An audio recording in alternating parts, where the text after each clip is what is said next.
Meeting of the Memphis City Council's Budget Committee. We are going through our 2020 grant recipient presentations. And before we start, does any council member have any housekeeping issues that we need to take care of or discuss this morning?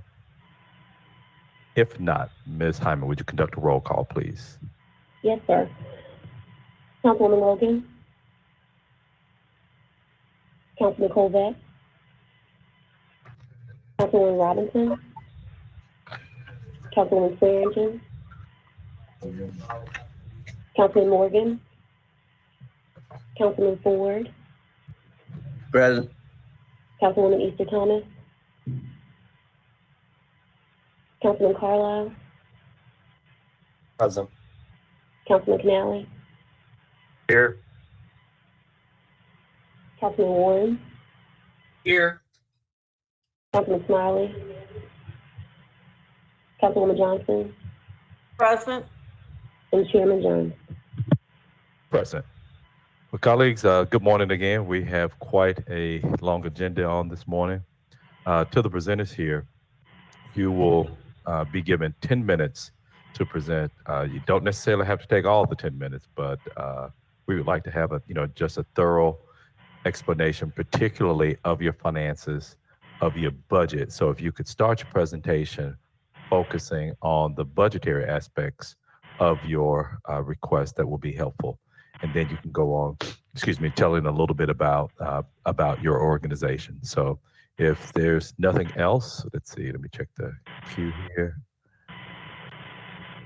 And Councilman Jones, I have one Yes. quick question on they have 10 minutes total. That would include the council member questions as well. Yes, yes, thank you.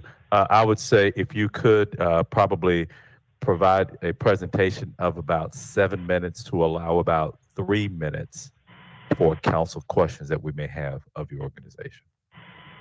So unless the council member has something, Ms. Hyman, would you call the first presenter, please? Women of Concern is number 70 on your list. Dr. Morgan, are you ready? Yes, ma'am, I am. Good morning. Good morning. We're giving you Good morning. presenter rights. Ma'am. You have presenter rights now, Ms. Dr. Morgan, to pull your presentation up on the screen. Okay. Do I need to go ahead and share this? Yes, ma'am. Okay. Thank you. You're welcome. Okay.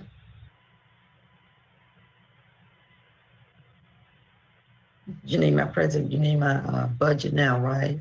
Yes, ma'am. Okay.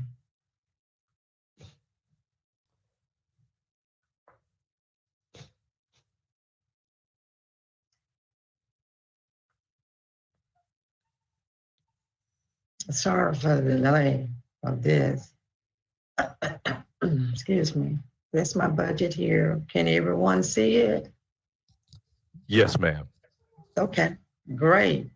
Again, I would like to say good morning to everyone.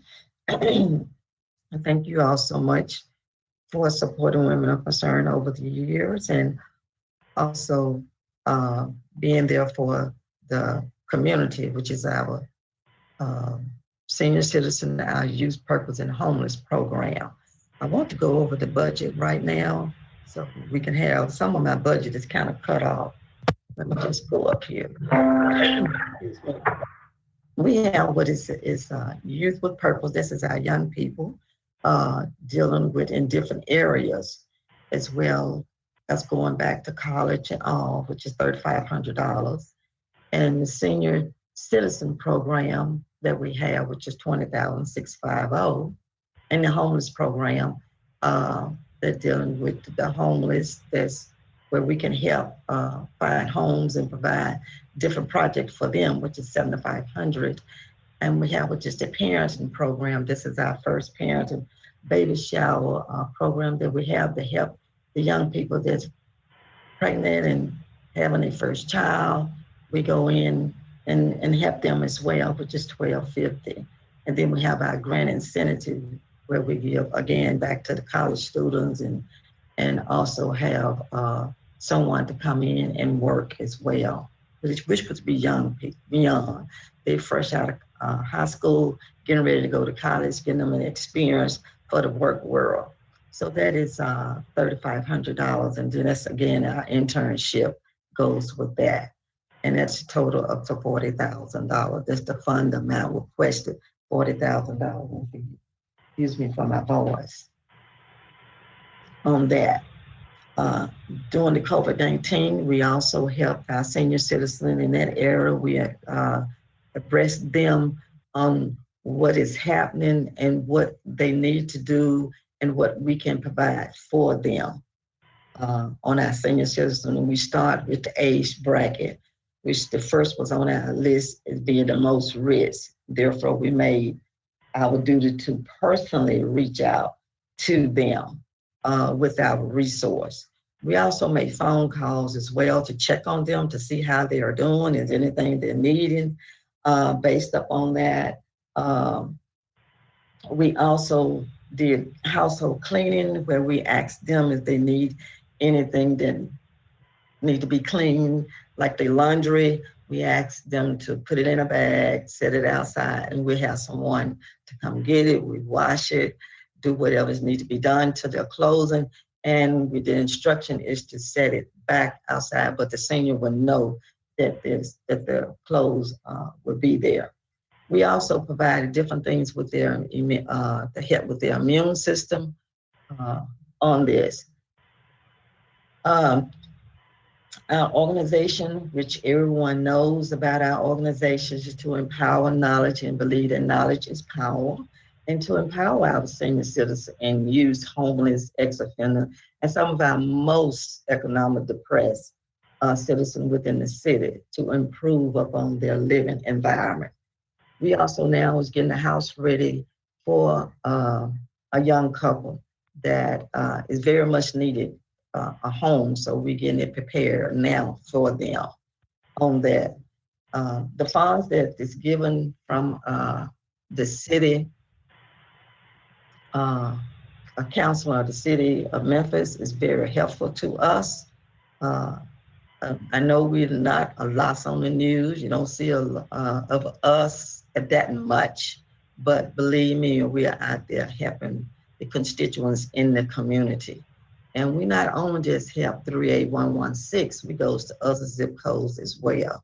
We have directors that in each district to let women of concern know exactly what someone need in that particular district where we can help them if we have the funds available on that. So our citizens within the city to improve upon their living environment. And our goal is never to offer a handout, to offer opportunity to each populations. So women of concern, that is us, and we are there, and we've been around since 1992. Our organization been a 501 since 11/10/2005. And I just want to thank you all so much for working with women of concern. You all just don't know how much you all are being very helpful for this organization. I don't know if I spoke 10 minutes or not. Can you hear me? Can you all hear me? Yes, ma'am, we can. That's a good presentation. Thank you. Yeah, you're doing great. Yeah, you're fine. Colleagues, does anyone have any questions for women of concern? Dr. Morgan, I have a couple of questions. I'm looking at your budget. Can you reconcile this $133,000 for your budget? I'm looking at your 2019 tax returns. Looks like you had revenues of about $69,000. So can you reconcile the difference between the $69,000 and the $133 that you have as far as annual expenses are concerned?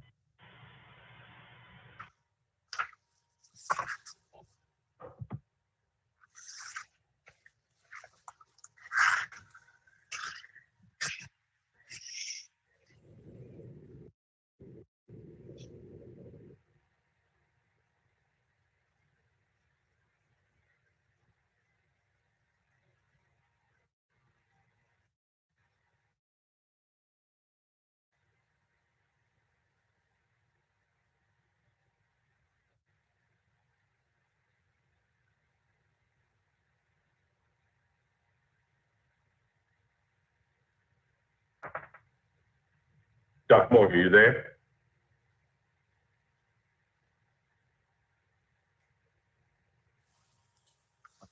Who's on the line, Councilman Jones? Dr. Morgan, can you hear? Dr. Morgan?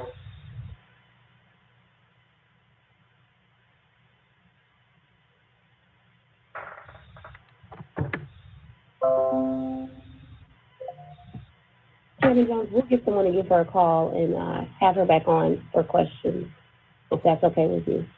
Yes. Or if you want to give us one moment, we'll check in with her. Okay.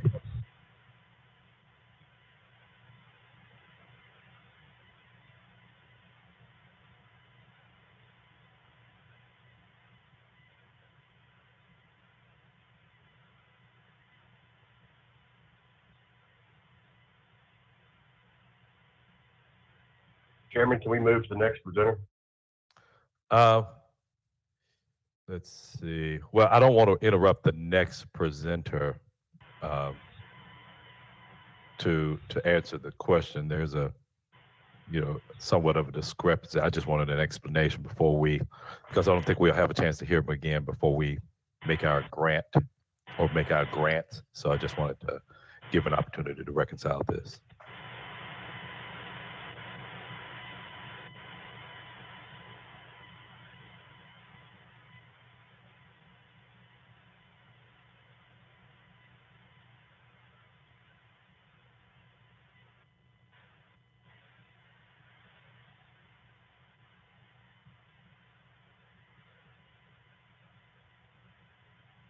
Ms. Hyman, any luck? They're on the phone with her now. So Okay. give us about 20 more seconds.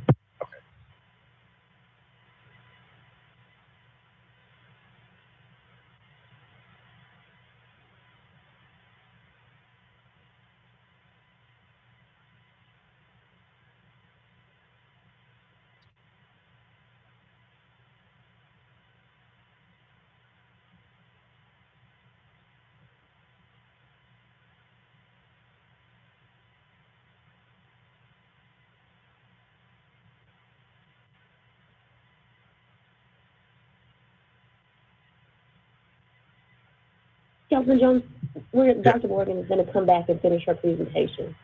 So Okay. we'll let you know when she's back on the line. Okay. Well, let's call the next presenter then. The next group we have is Pyramid Recovery Center. They're number 20 on your list. Okay. Ms. Bradford, are you on the line? They don't appear to be here. We'll move them to the end and have someone give them a call. Okay. I do see Ms. Ella Flanagan. She's with National Tourism and Heritage. Ms. Flanagan, I'm gonna, which computer are you gonna present from? I see you on here a few times. You can unmute yourself and let us know. I'm Okay. trying to pull up my funding I have to amount give you, requested. hold on, let me give you presenter privileges. Are you presenting from your computer? Yes.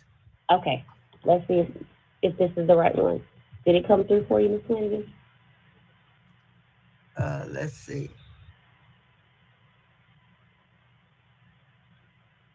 I'm trying to see this. It's small.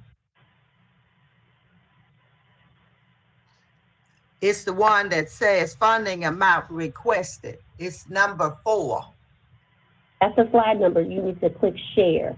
You're on here a number of Share. times. Did you call in and log in from Yes. your computer? Uh-huh. Okay.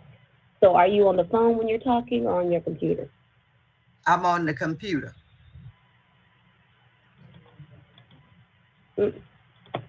No.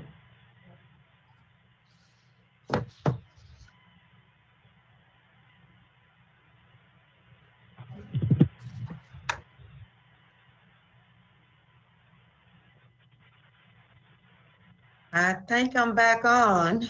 It blanked out on me. I am so sorry. I apologize for that. It just went like blank. I'm like, oh my God. Can you all hear me? Dr. Morgan, hold on one second. We were about to start another presentation, but Councilman Jones, Dr. Morgan's back on the line for your question. Okay. Dr. Morgan, you're back on? Yes, yes, Okay. sir. I am so sorry. Okay. It just went Doc- blank on me. Okay. I had a question about your budget. So your last tax filing for 2019, you had about $69,000 in revenues, but the presentation that you provided today was about 133,000. So my question was, can you give us an idea of what makes up the difference between the 69,000, the roughly 133,000 in your funding Okay, report? okay, let me explain that part there on the budget, which is a little bit different. I had someone else to work my budget for me this year. Usually I normally do it myself. Let me just kind of go in and I just hope it don't knock everybody off. Yeah, you can go ahead and answer. Someone else is preparing to present. So don't worry Okay. about the screen. Just go ahead and answer the question. Oh, okay. Well, the way we come up with the annual expense, but this is annually, okay? And the figures that you see on here is like what we would need when it come down to the 133, 334, and then the other is what we are asking. And all of my other information is in my office. I'm at home, online with everybody at home, at my office at home. And my information is at the office where I can be able to present the difference on that. My tax documents and all is at the office. I only Okay. have what is on screen. Okay, let me ask you this then.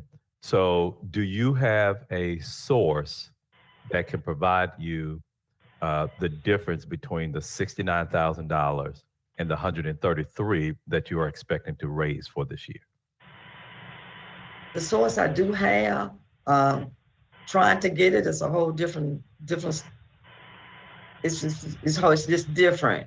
I do have the source that I go to and ask them to give Women of Concern, ask them for a donation for Women of Concern to help. I do have that. I do have that at the office. Okay, well now that organization has this or have those organizations provided you $60,000 in revenue or $60,000 in revenues in the past? Yes, not Okay, go ahead. yes, total. Yes, No, combine them. okay. Yes. Okay. Well, I'm talking about 60,000 on top of what you already have raised.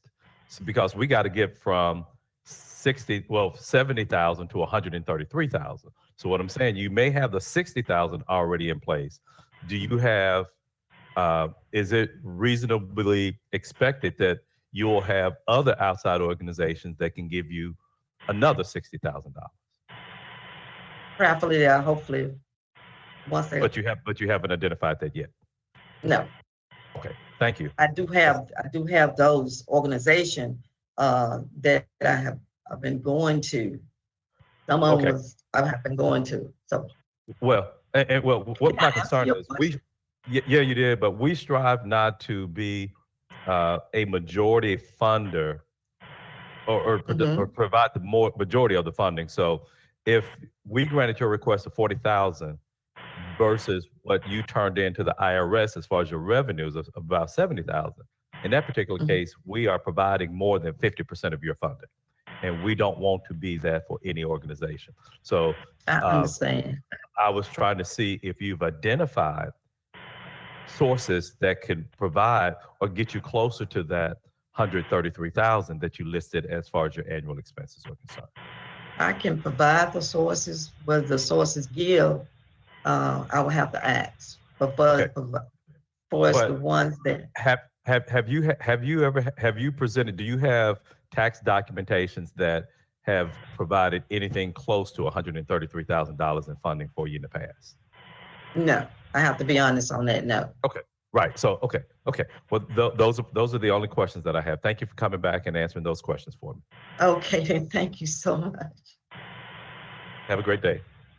Thank you, and you have a great day as well. Thank you. Okay. Okay. Ms. Flanagan, if you wouldn't mind pulling Yes, up your PowerPoint presentation, you need to pull up your PowerPoint. I was trying to, and I'm having a problem with it. Do you all have a copy of it in front of you? Ma'am, we'll come back to you, Ms. Flanagan. let's Okay, do it like we practiced yesterday. Somebody will give you a call. So we'll go to the next person Okay, and come back to you.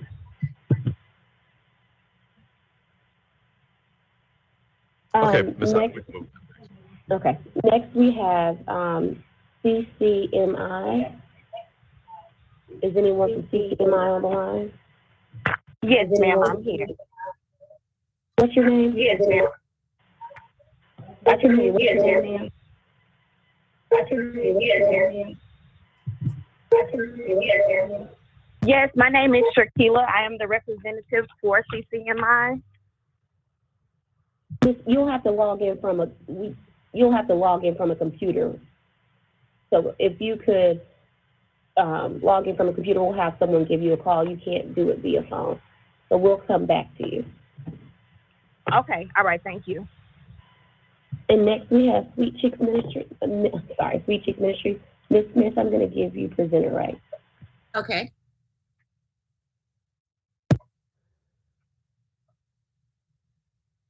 All right, you can see my screen? Yes, ma'am, we can. Okay. Do I need to, let me expand it and then go into the slideshow.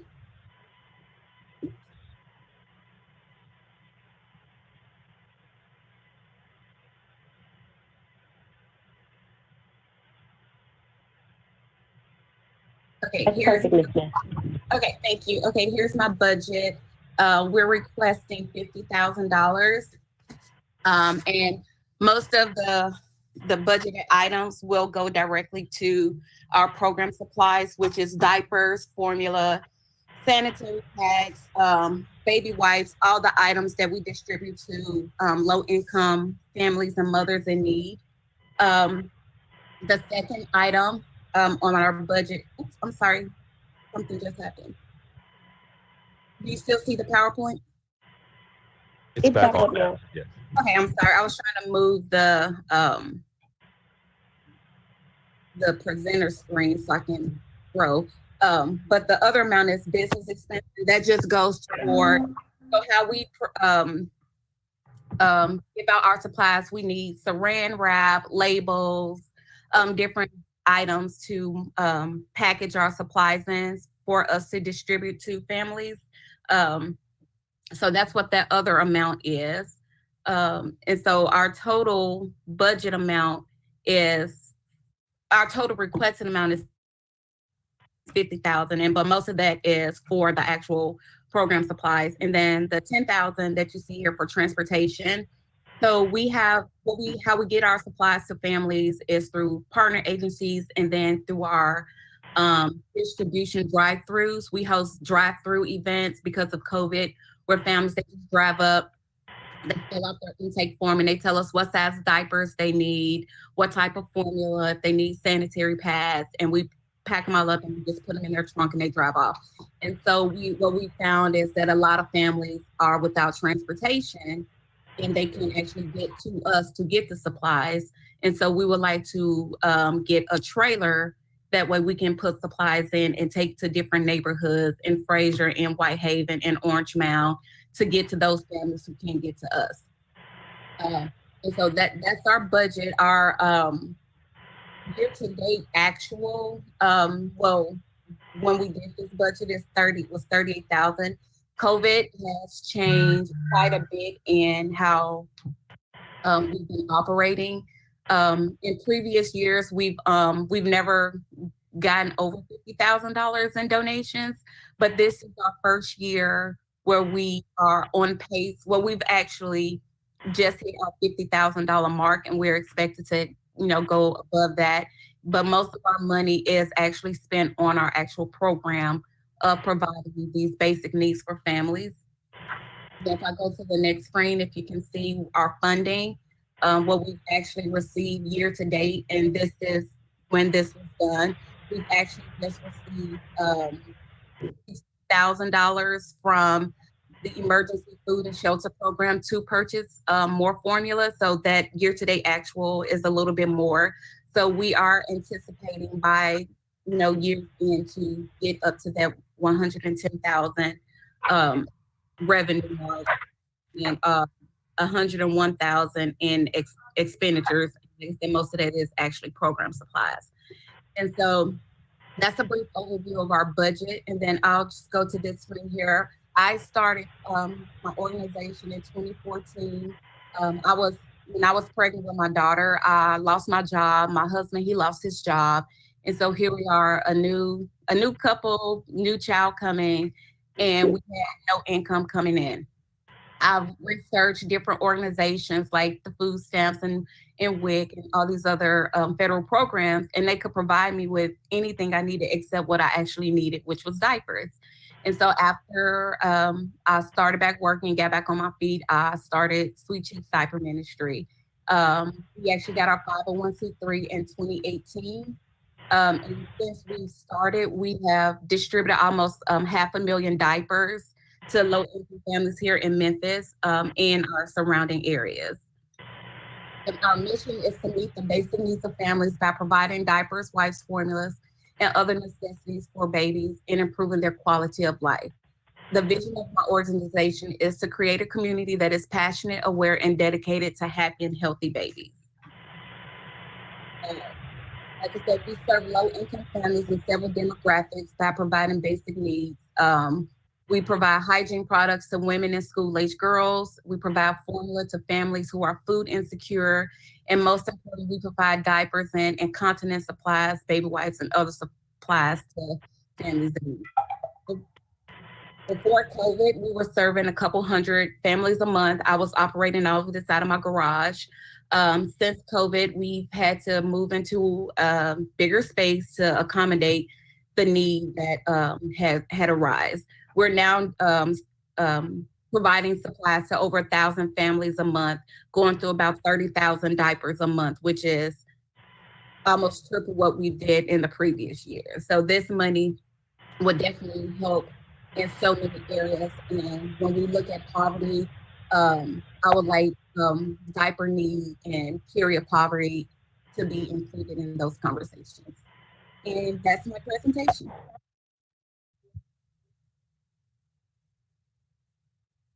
Thank you. Colleagues, any questions for Ms. Smith?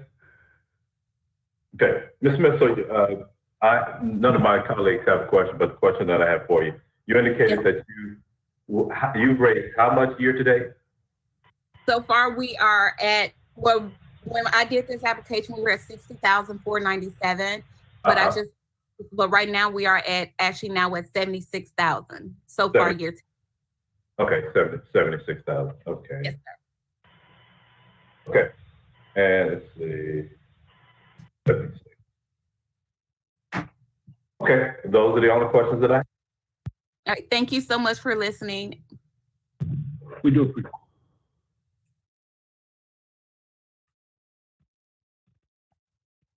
Councilman Jones, next we will have the Haddon Theater. I'm going to give you presenter rights, Mr. Vandelay. Thank you.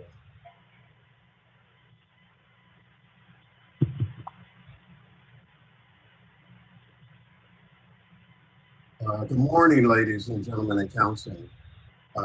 Thank you so much for this opportunity to present to you the program, Young Voices, which is a Hattie Lou program. And I'll go through the, I'll go through the expenses here real quick. Let me see if I can. Mr. Vandelay, if you could play from the current slide, so it'll maximize right there to your left.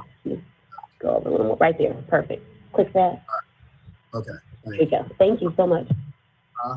All right, so starting off with professional fees, which is an expenditure on the City of Memphis' side.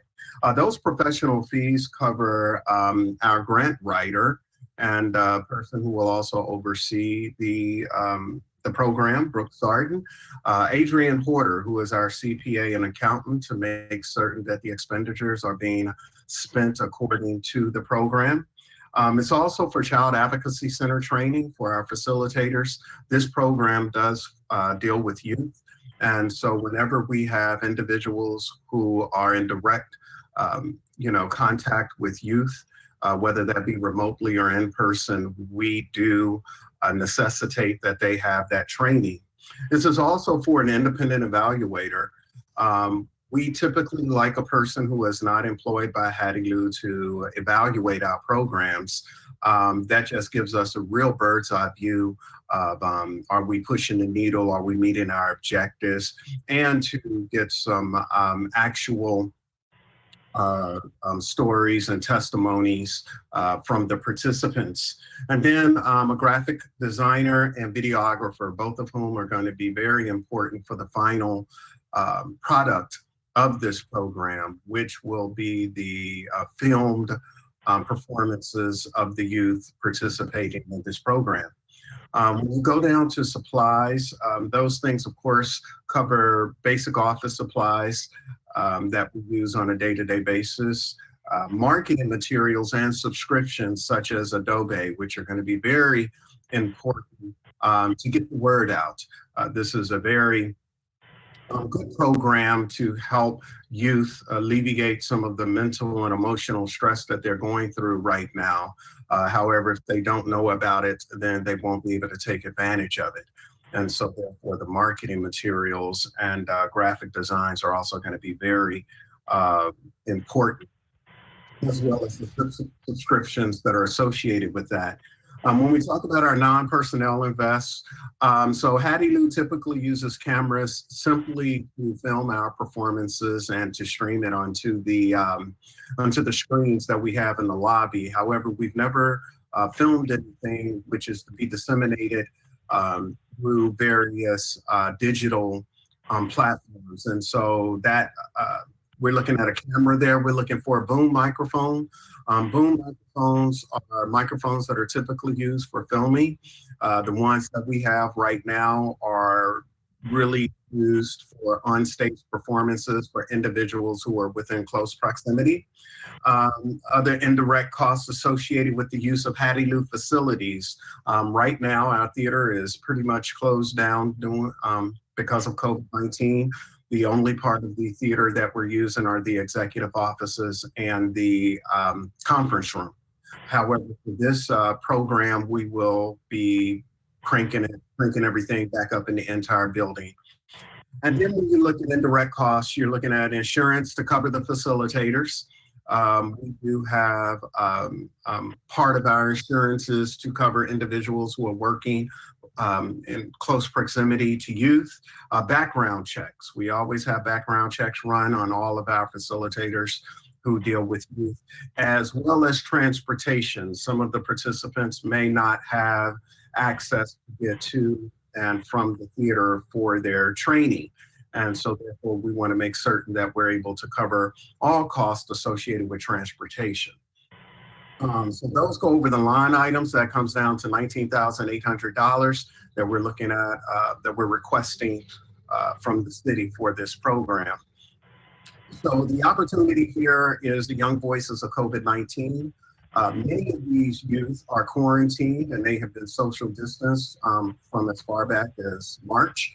And of course, this is having an effect on the socialization, on just so many different levels. And so what we want to do is we want to be able to work with these youth to create a performing arts piece that they can film and that we can share with the community at large, but more importantly, that they can share with their parents and their teachers, possibly communicating things that they may not be communicating at the dinner table or online when they're at school and what have you. This is what we do, Hattie Lou Theater. We create platforms for people to give voice through performance art of a situation, be it good or bad. And what we're doing now is adapting our mission to the time to make certain that we support the community.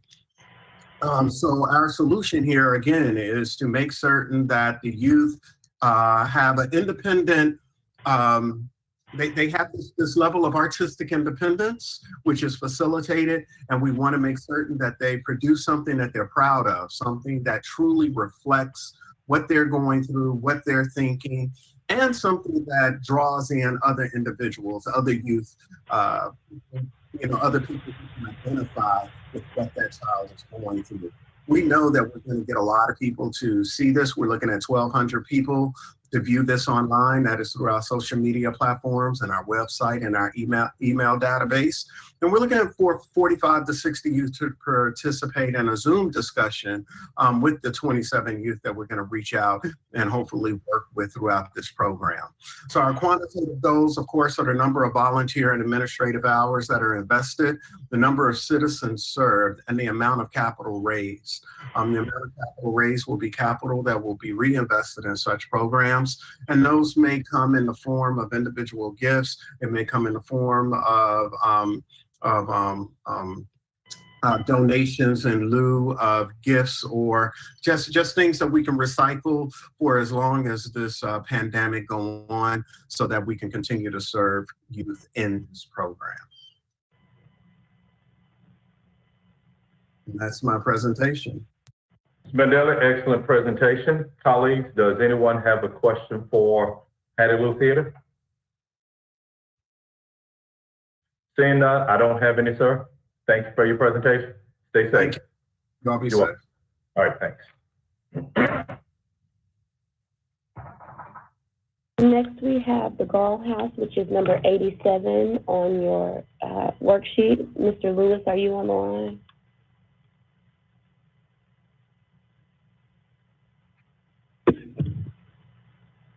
We'll come back to him. After that, we have Memphis Athletic Ministries, Mr. Cherry. I'm giving you presenter rights now.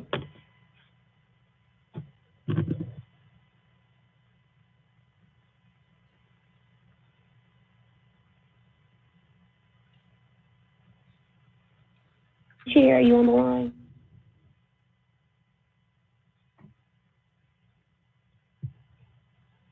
We may be a little bit ahead of schedule and may have stepped away. Okay, looks like somebody. Chair, you're muted. I'm here. I apologize.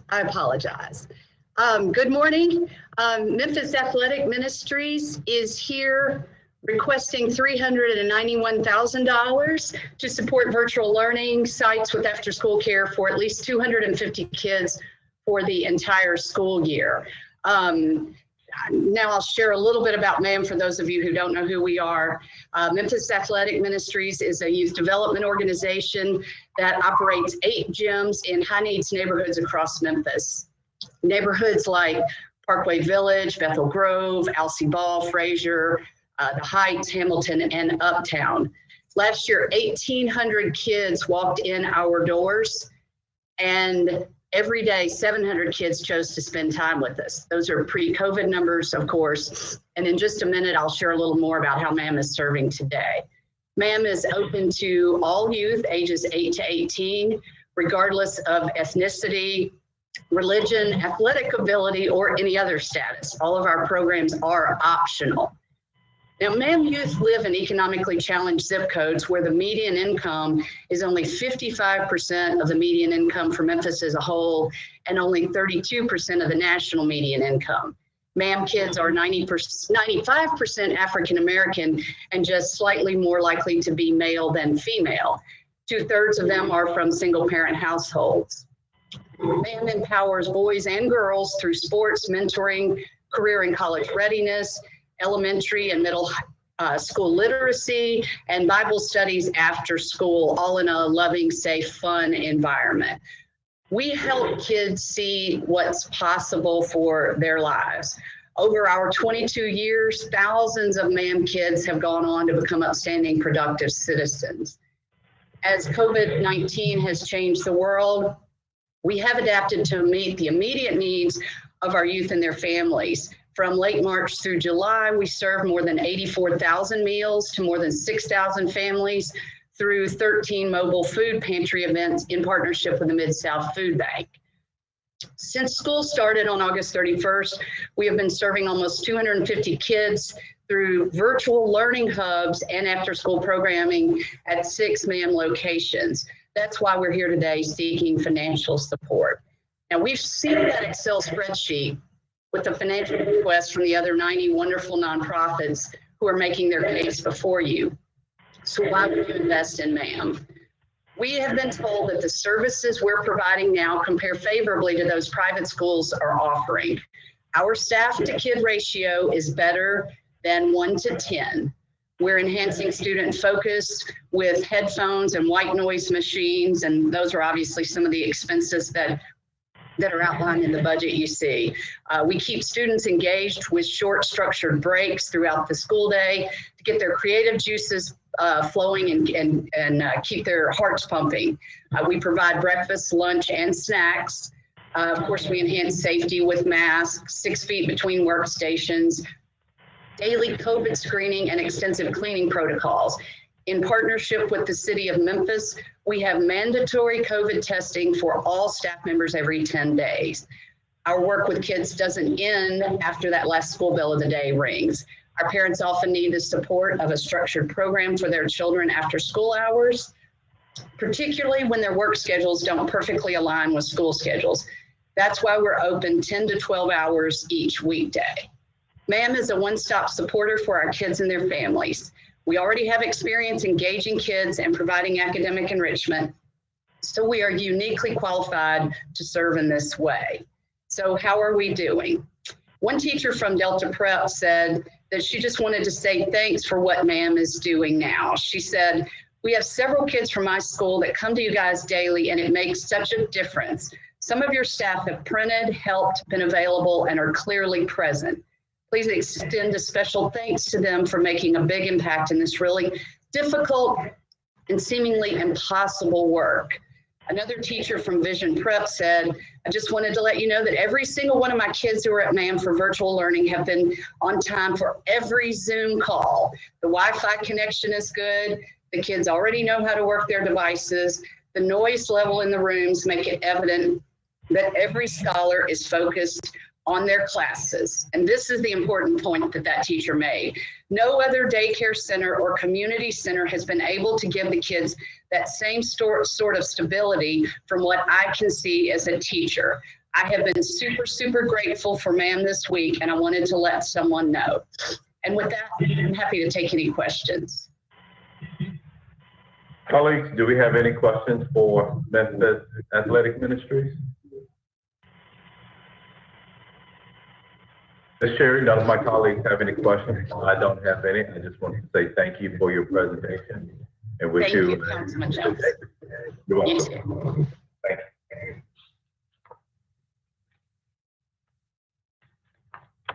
you. We'll have the independent parent, Mr. Perkins.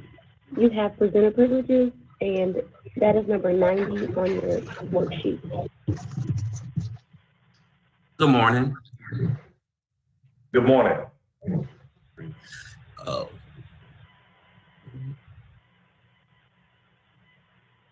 Go to, Mr. Perkins, go to slideshow. Over a little bit to your right.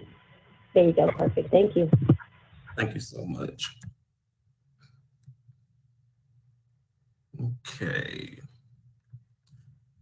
The Independent Parent, TIP, is an organization that supports independent parents, single parent families in low income neighborhoods. And so we are asking for $110,000 to support the programming that is happening here in the city of Memphis. We've supported over 200, sorry, let me,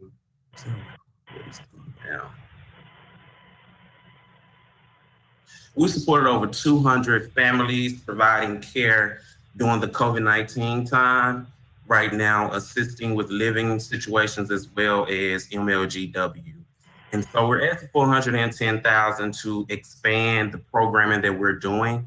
TIP was established back in 1998, but became a 501c3 in 2019. And the organization members and board members have been supporting the organization financially. And so this $110,000 will allow us to expand the program and allow us to have a bigger reach here in the city of Memphis and continue to support families during this time. So we're asking this money also to acquire down payment, hoping for our very first building in the North Memphis area, to also make sure that we can provide housing, temporary housing for parents who have been strained or find themselves in a situation where they're unable to support their family. We also would like to be able to provide them with some care around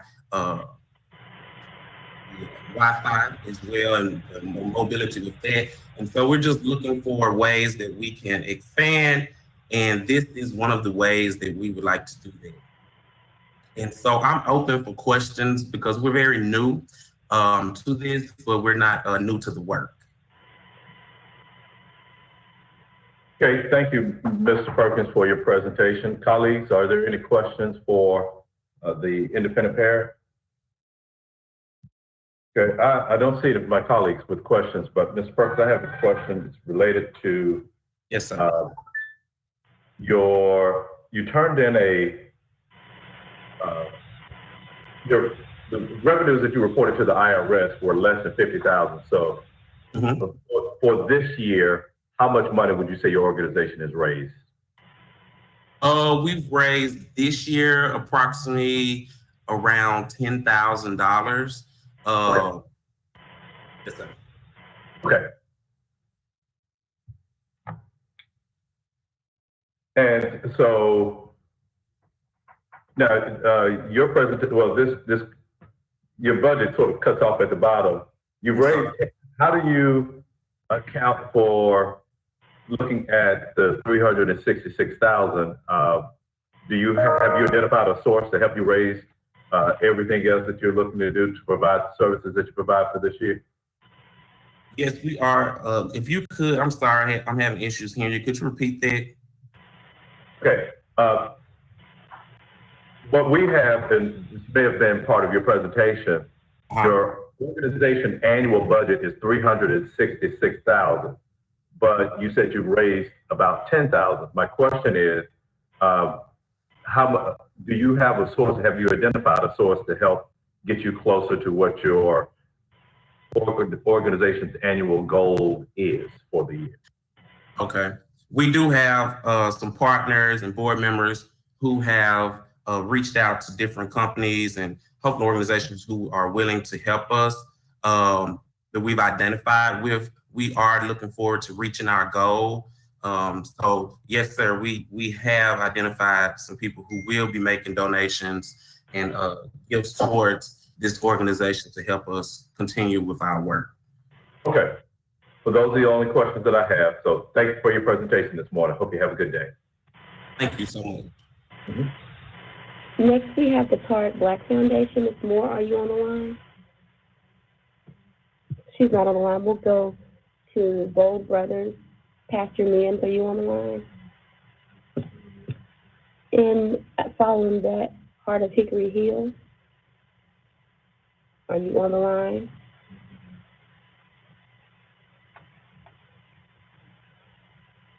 Well, if we have a moment, we'll keep the turns, and it's Flanagan. Ms. Flanagan, are you ready? Present.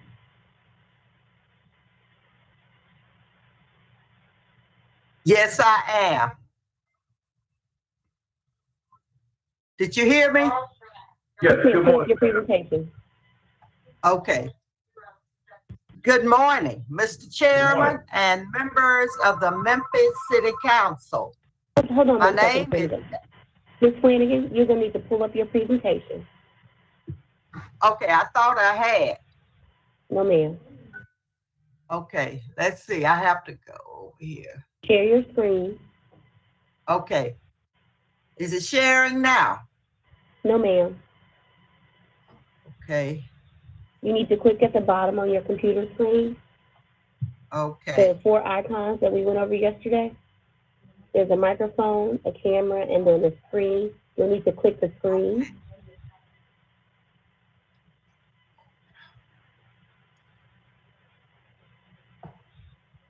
Okay. Close all of this. Microphone. Okay. And what else do I need? You need to click on the screen and share. Okay. And then there's going to be a pop-up. You need to accept that you're going to share your screen and then pull up your presentation. Okay. Share my screen.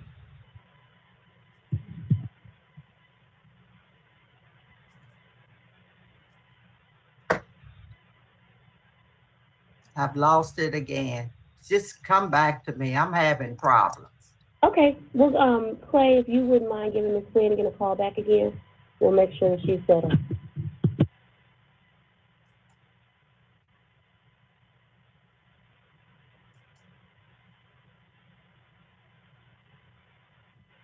Pastor Mims has just arrived. I'm going to give him presenter rights for his presentation. He's number 92 on your list. Great.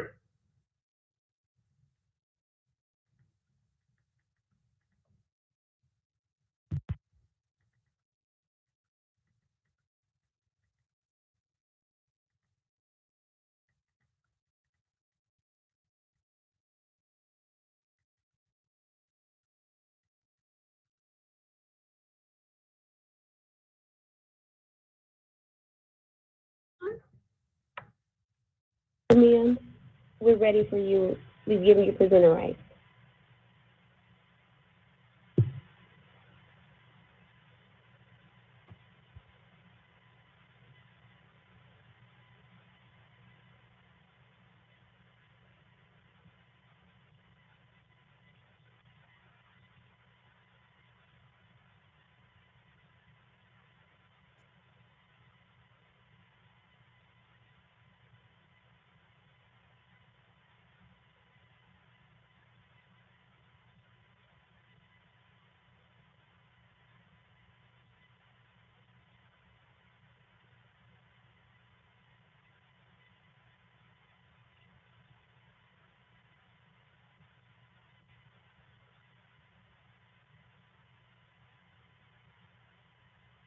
Pastor Mims, if you could pull up your PowerPoint presentation and begin with the budget screen.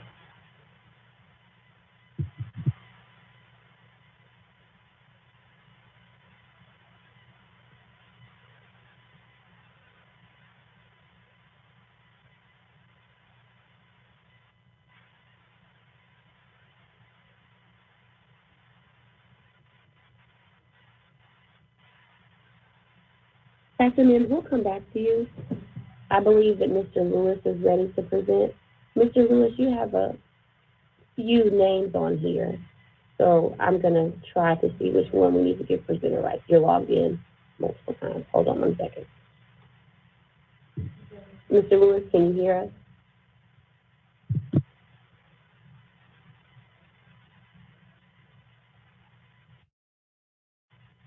I know he was having computer problems earlier. My name is Mr. Seaton. I'm his operations manager, and I was waiting to see if he was able to get in. I was just getting in to make sure you all knew we were having some technical difficulties.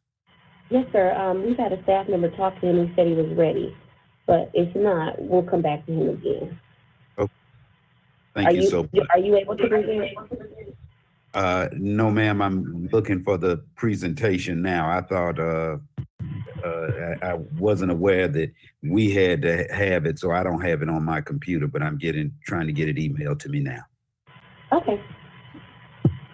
I see Pastor Mims on. Pastor Mims, can you hear us? Yes, can you hear me? Yes, we're going to give you presenter rights so that you can do your presentation. Okay, I was scheduled for 9:10, but I can do it now. I just wanted to log on early. Yes, can you hear please me? go for it. Yes, go for it. Yes, go ahead. Okay. You want me to bring up a PowerPoint slide? I think we're getting an echo from you. Okay, You I have might be logged two on.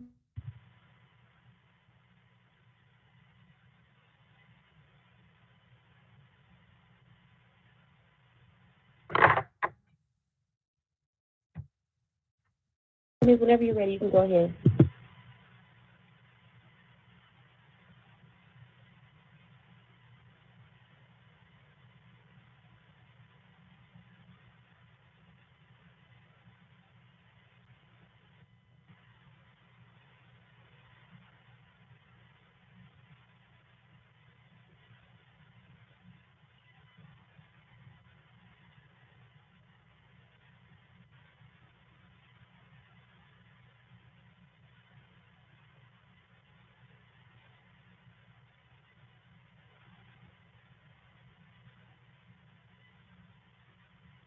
It seems like he has logged off, Chairman Jones.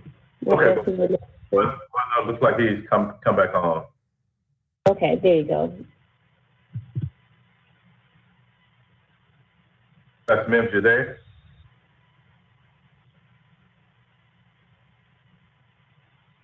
Okay.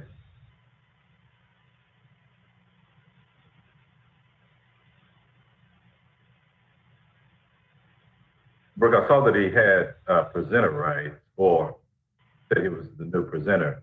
Pastor Mims, are you there? I'm here, Councilman Jones. Can you hear me? Okay. Yeah, I lost my internet connection, so I'm gonna have to try to reconnect. Okay, well, we'll come back to you. All right. Okay, thanks. Okay, thank you.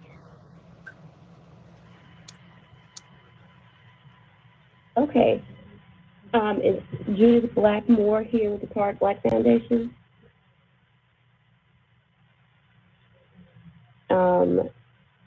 Part of Hickory Hill, Ms. Helen Collins? HBCU of Memphis, I saw them sign on. I'm going to give you presenter rights if you could pull up your presentation, beginning with the budget freeze.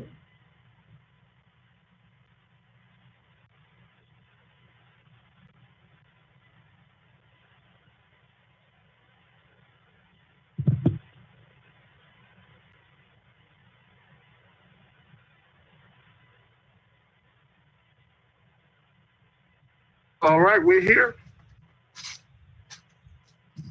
Good morning and welcome. Good morning. I'm Mary Helen Sinclair, retired legacy Memphis City School National Board certified teacher. Excuse me, and I'm here with Mr. Terrence Bobo, who is the Executive Director of Finance and Logistics for HBCU Memphis. Our motto, and I'll get straight to the budget as soon as I give just a tidbit of information, transforming lives and impacting communities is our motto. And we breakthroughly do that through ACT workshops, mentoring, college and career fairs. And we have proven results. One in particular is a young man that we work with Pure that started with a composite of 7 at ACT, and we got him up to a 19 in less than a year. He is at Texas A&M, Chris Morris. Another one is Delarante Reedus, a Melrose graduate. We got him from a 21 to a 31 with multiple workshops. He's at Stanford. So we work with all communities, all zip codes, and now we're ready to actually go into our budget. We're asking for $15,000. And with that $15,000, of course, we're asking that you help us to fund 2 workshops for the general public, 2 workshops for the general public, as well as paying for assistance. We have National Board certified teachers and we have to train them. So we're asking for information and monies to actually train, as well as a summer workshop. Our best scores come in the summer.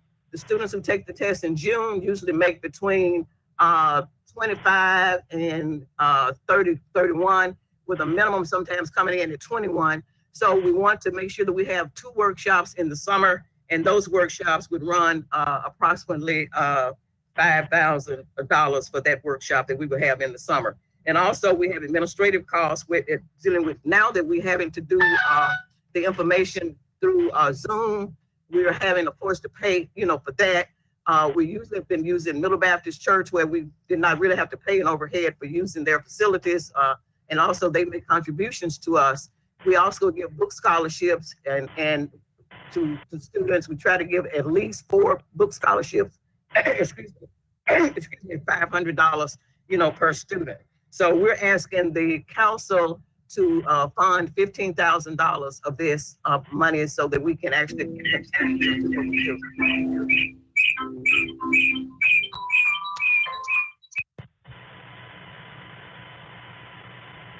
We can remind everyone when you come on, just to remember to mute your audio so that we don't have any feedback. I'm sorry, Ms. Butler, continue.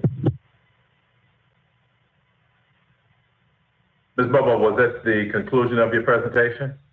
Yes, sir. If there are any questions, we'll certainly answer those. And if there are any questions dealing with the financial part, Mr. Bobo would answer those questions, please. Okay, we have a question from Councilman Smiley. Yes. First of all, thank you for recognizing me, Mr. Chair. Thank you all for presenting. I have a question. I specifically requested you all to be honest, the name caught my attention. I don't know much about your organization, but what I would like to know is how long have you all been in existence, or been around? I've been doing this, sir, for 31 years. 31 years. Okay. Yes, sir. And 25 of those years have been working through Middle Baptist Church. Learned how to do this through University of Tennessee, and we actually teach strategies. We've gone through various communities working regarding National Council of Negro Women. We've worked with them. We've worked with Delta Sigma Theta Sorority, Middle Baptist Church. We've also done private sessions with schools. I have a request in for the councilman who's interested in the area of Tresment. I just got an email from them last week asking us to come in there, and I told us if we get some funding, we certainly will come in there to do a workshop. We told them right now we're doing virtual. I did a virtual workshop this summer on my own just to see how the virtual will go, and it really went well. I had students who went from 18 to 21. I had one young lady who went to a 27. Her name is Tamaya Jones. So we know what we do is proven, and we've been around a long time, and we've had proven results for over 25 years. And HBCU Memphis, we have been running through HBCU Memphis since 2011. I'm assuming, is this your first time requesting funding from the body? Yes, it's the first time we were asking for money. We didn't even know that.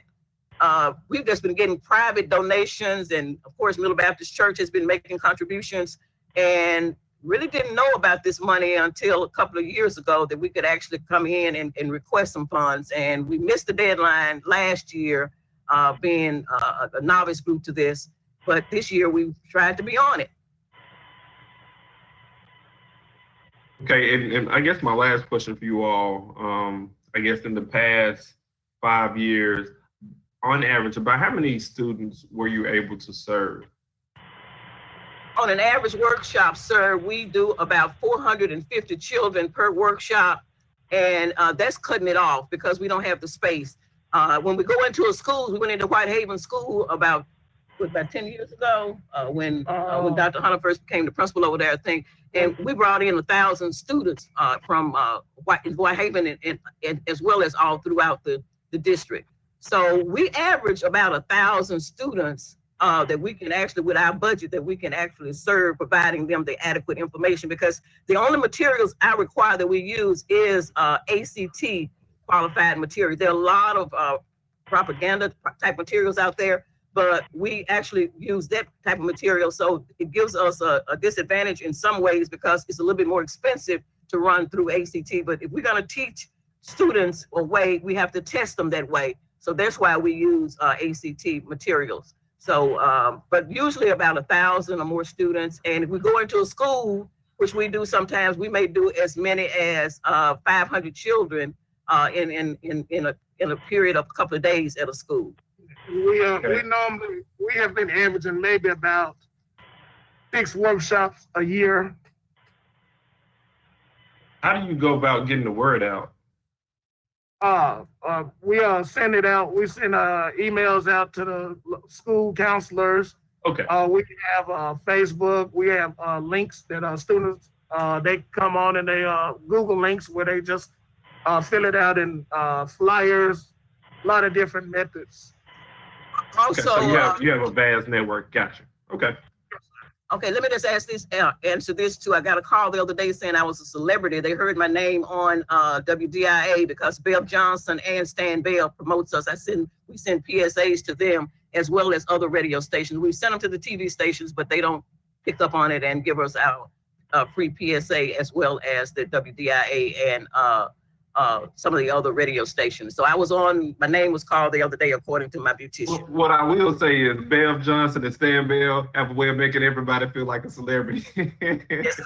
Yes, sir. But, he calls all the time, makes up records that I'm requesting that I don't even request, but I like that too. Okay, so I appreciate you all taking the time. I'm impressed with the work that you all have done, just hearing the presentation. Thank you for serving the city of Memphis. Okay, and I would like to say one last thing to all the councilmen. We actually serve every area in the city of Memphis and in Shelby County. So we certainly will appreciate any support that you can give us. There is a need for this. You know, there's a requirement for students to take the ACT to get into college. ACT has opened up several windows this year where they're testing at least 3 times a month, 3 in the month of September, 3 in the month of October. I have a workshop scheduled for September the 26th. If any of you want to link to that and come in and actually see what we're doing. We have students who are signing up for that as we speak.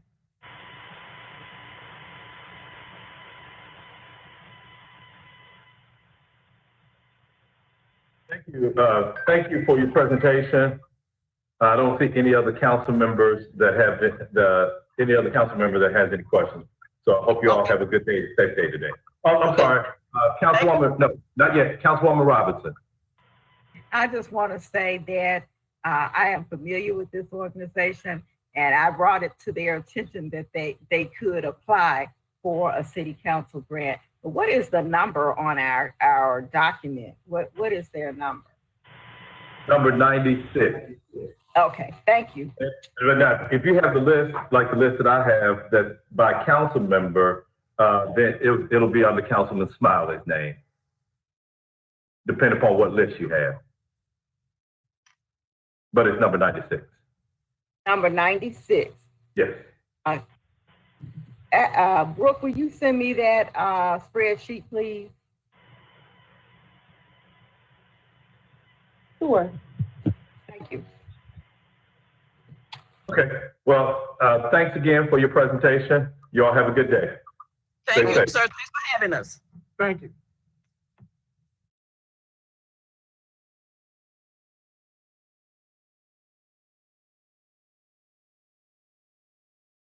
This time you can call the next presenter. Okay. Pastor Mims, are you ready? If you could unmute yourself and let us know if you're ready to present. Can you hear me? Yes, we can hear you. Are you ready to Okay, present? yes. I'm ready. Okay. You have presenter status. All righty. Calling in my PowerPoint slide.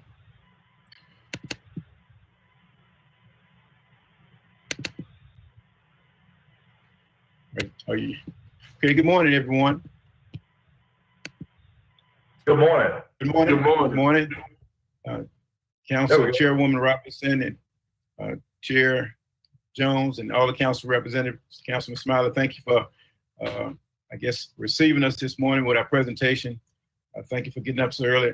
Again, my name is Marvin Mims. I'm president of Bow Brothers, also pastor of St. Mark Baptist Church. We submitted a grant for funding for $125,000 our budget. And so there's several things that we do as an organization.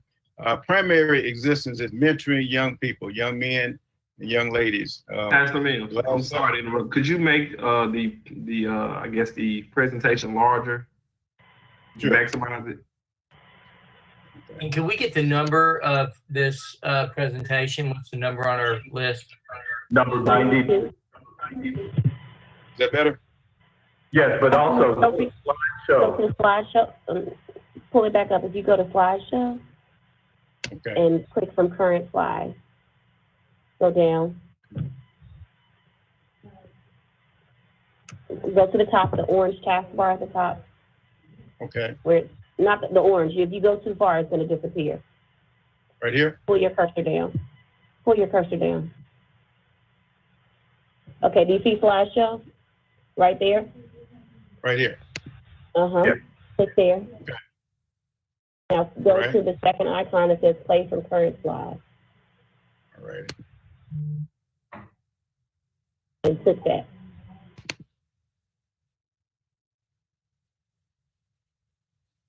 All right. There you go. Okay. Good. I'm ready. Yes, sir. Okay. So again, Bow Brothers' primary service is mentoring young people, young men, boys, and girls. For the last several years, we've had a pretty much a citywide basketball program that we've ran in South Memphis. Very successful program. Kids from all over the city, but primarily in South Memphis. Over 300 youth have been involved, along with many families. A multitude of services that we provide, from reaching out to the community, providing meals to the community, financial literacy camps, workshops. And so we're just looking to expand our program. We've served, again, Christmas dinners, Thanksgiving dinners last year. And so, you know, I'm open to any questions that you may have in terms of our funding requests.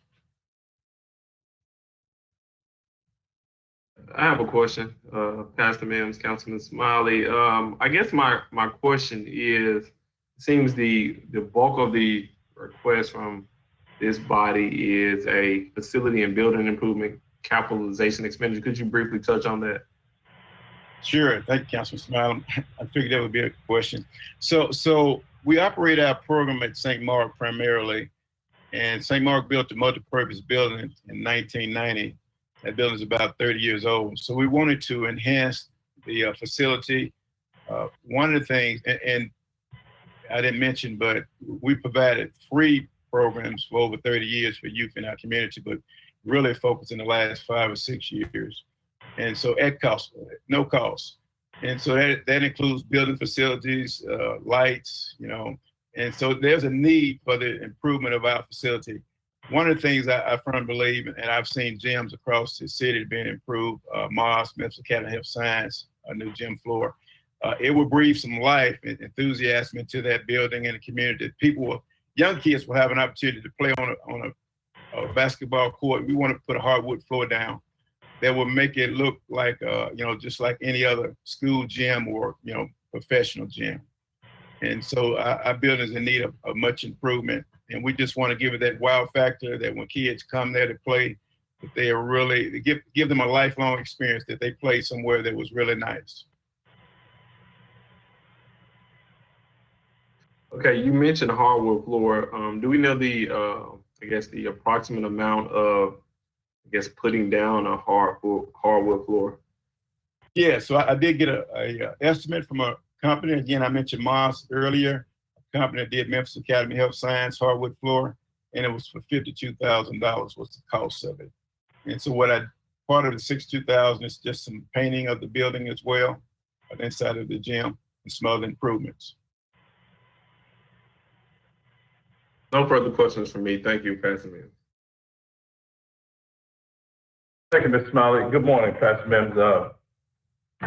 Question that I have is, have you identified other potential funders besides the city of Memphis? I don't know if you were on earlier, but through this grant program, what the city council has tried not to do is to be the primary funding source or even the majority funding source of any organization. So what other efforts has been made in order to get closer to the needed revenue sources?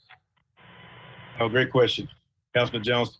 So in the past, just last year, we sent out letters to business people and organizations in our city asking for funding and stating about our organization. One of the things, and you probably noticed, when you're a grassroots organization, it's kind of hard to obtain that additional funding. So a large part of our budget has really just been private donations from members who are part of the organization. So we've maintained, we haven't paid salaries to staff. I mean, we've had not only volunteers at St. Mark, but other churches, other nonprofit organizations. So we've existed and maintained for 20 years, basically, for people volunteering and coming out of pocket with their own money, along with the church supporting us as well. So it's a good question. It's, we can do more, but we have made some concerted efforts to send out letters and requests.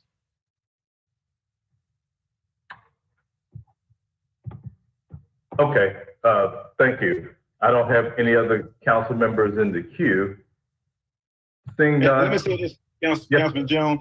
Yeah. One of the things, just follow up to your question, in our budget, we got some money outlined for planning and administration. So it's difficult to grassroots organizations to try to do things when you totally got a volunteer staff and that volunteer staff works another job and have a family. So when you can pay somebody a stipend and bring somebody on, then it makes it a little easier to try to seek some grant funding, because now you can assign them that task to work for the organization. Okay. Colleagues, did anyone have any other questions for Mr. Mims and Bowl Brothers? Seeing none, just wanted to thank you for your presentation this morning, sir, and hope you have a safe and productive day. Thank you all. God bless. You're welcome. Thanks.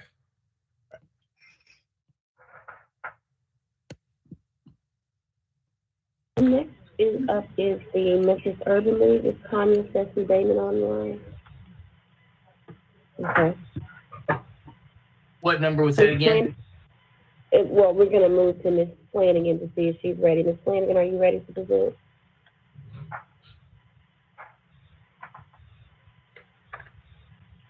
What number, please? Flanagan is with National Tourism and Heritage Association, number 77. Thanks.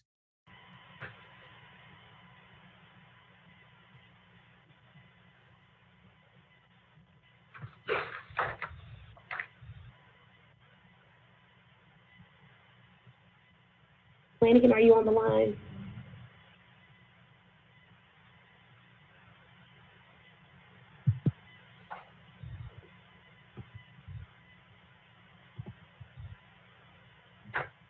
We'll move on to the next group. Okay. Ms. Dyson, Jill Dyson, are you on the line for Angel Street?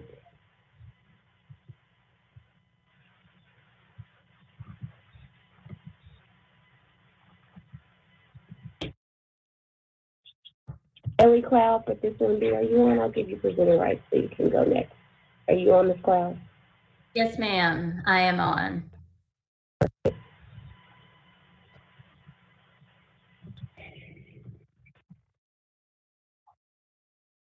Okay, and here we go. Thank you.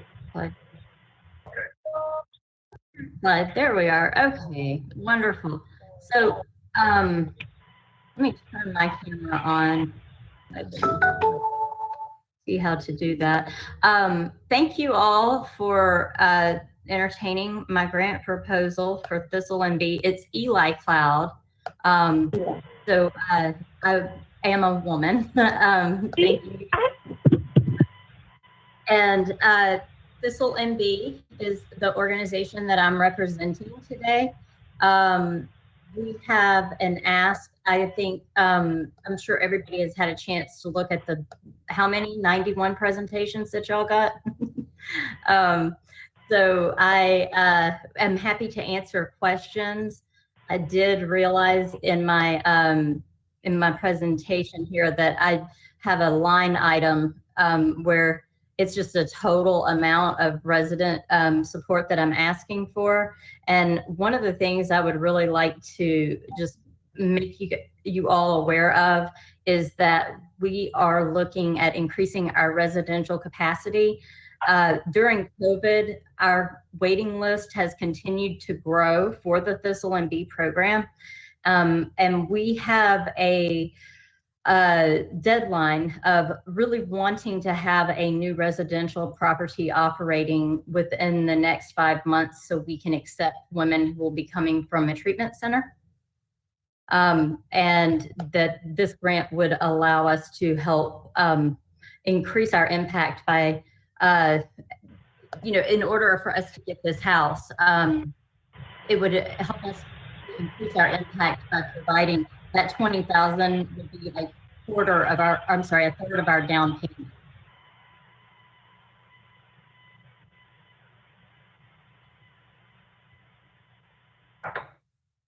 Okay.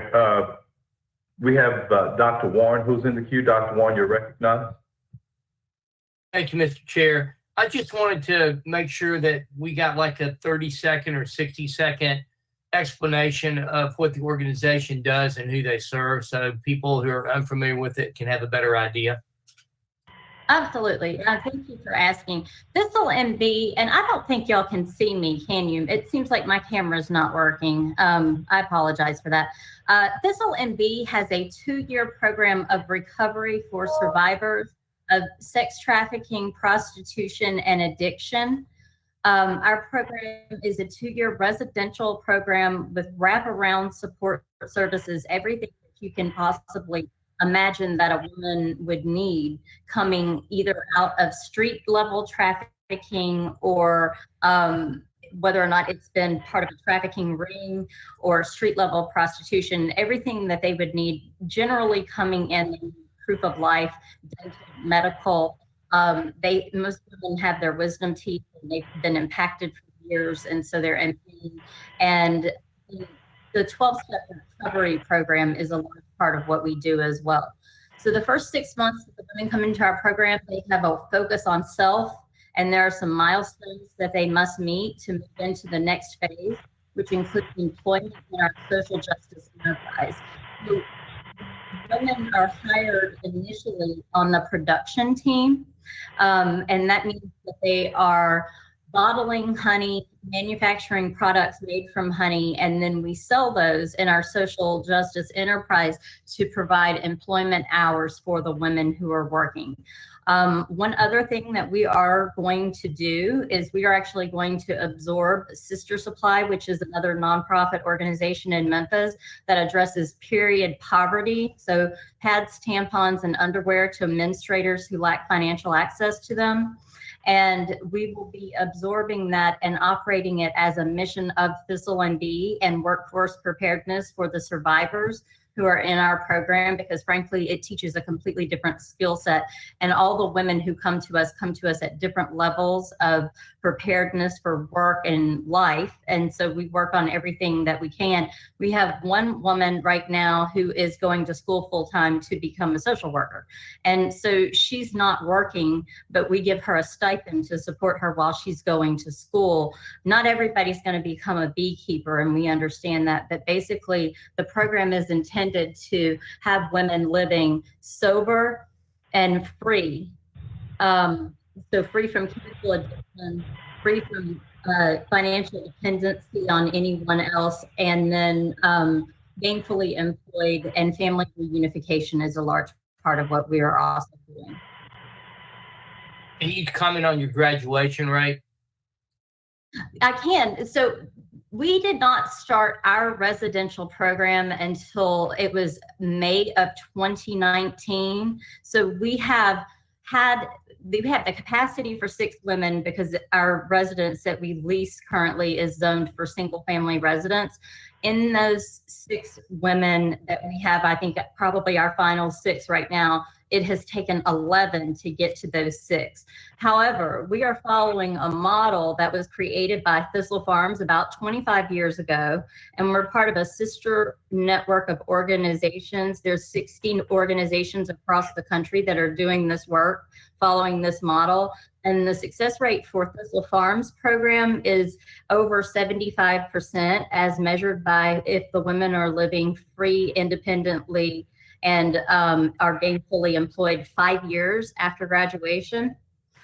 One other thing is we are starting a Behind the Bars program, which has been put on hold indefinitely because of COVID. But the Behind the Bars program, it's called Thistle on the Inside. It was intended to start the first Friday in April.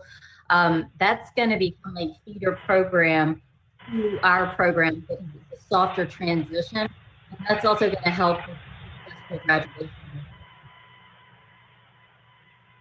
Thank you. I'd just like to comment that any program that's got a 70% success rate in people who have an addiction and other issues is pretty impressive, and appreciate your presentation. Thank you. Thank you very much, Dr. Warren, and I agree. And one of the things that we've learned from others who have gone before us, especially Thistle Farms in Nashville, is that traditional programs of recovery do not work with this population of women because they do not address the trauma and the shame associated with sexual exploitation. Ms. Cloud, thank you for your presentation this morning. It's very informative.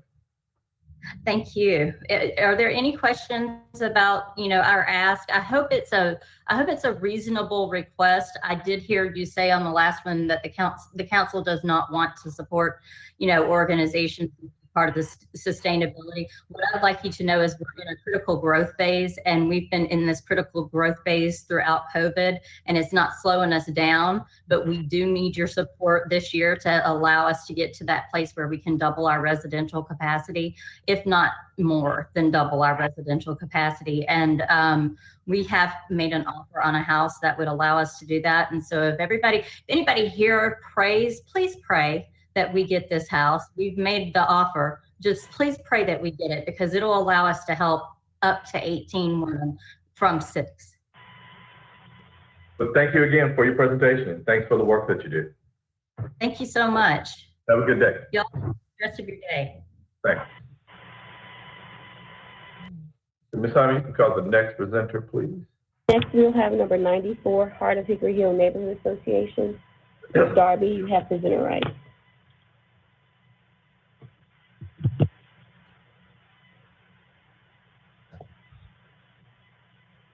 Hello, good morning. Good morning. I'm going to, can you see my screen? Are you able to see my screen? Yes, ma'am, we are. Okay. Okay, good morning. My name is Jacqueline Darby, and I am one of the members of the Heart of Hickory Hill Neighborhood Association. We are asking today for $4,175 for the implementation of our Resiliency in Action Character Education and Mentoring Program. We are asking for $1,100 for planning and administration of the program. We're asking for $150 for events and community engagement, inclusive of service learning opportunities for the boys and girls. We're asking for $425 for food and beverages, which is primarily for snacks for students as they attend. We're asking for $750 for recruitment of resources and community partnerships. And then lastly, we're asking for $1,750 for the purchase of curriculum materials for the Resiliency and Action Program. So for a total of $4,175.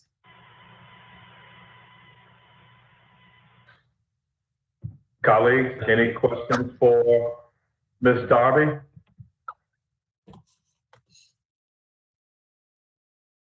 I don't have any. Your request seems very reasonable, just based upon the financials that you presented. So, Ms. Darby, thank you for your presentation. Thanks for the work that you do. Hope you have a good day. Thank you so much. Next, we will have Angel Street Incorporated with Ms. Jill Dyson. Ms. Dyson, you have presenter privileges.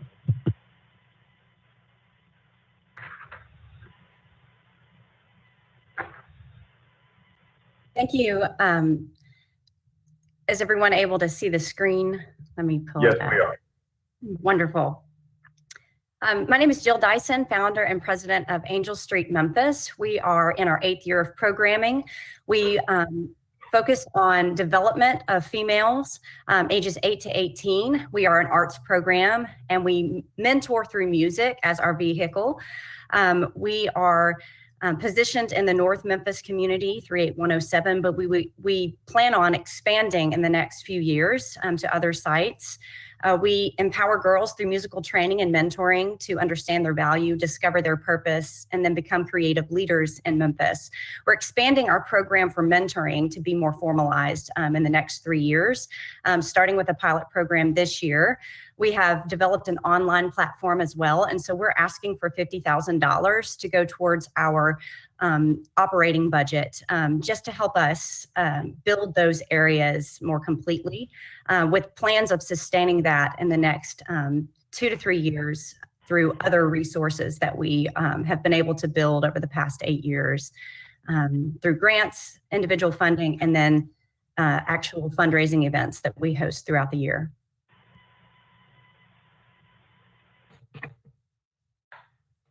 Okay. Colleagues, does anyone have any questions for Angel Street or Ms. Dyson? Councilman Warner. Could you describe what you mean by your outreach and music ministry, exactly what it is that you do? Yes. So we meet throughout the week. We have rehearsals where we section off. We are a choir primarily, and so our focus is developing both the inner and outer voice musically. And so we host all kinds of activities throughout the week. Additionally, from our rehearsal space that really focus on the development of a female, we will look at nutrition. We'll bring in someone. We'll take them on tours to music studios throughout the year. We have pieces of the curriculum that just develop leaders. We have a lot of hands-on learning experiences throughout the city as well. And I think one of the biggest things that we pride ourselves on is the unique performance aspect that we open up to our participants. We've been out of the city to perform at the Grand Ole Opry. We've been at the Cannon Center. We have been at the Peabody to open for the Habitat for Humanity project with President Carter. We have really expanded the opportunity. And I think what we see immediately in our participation is just a building of confidence. And so we kind of carry that theme throughout our activities. And that's kind of what dictates what makes it to our activity level. But we also really pride ourselves on listening to our participation and doing regular surveys to hear the voice of the females that we are investing in, to find out their interest levels. And so a lot of that inspires some of the activity that we carry out. How many young women do you reach?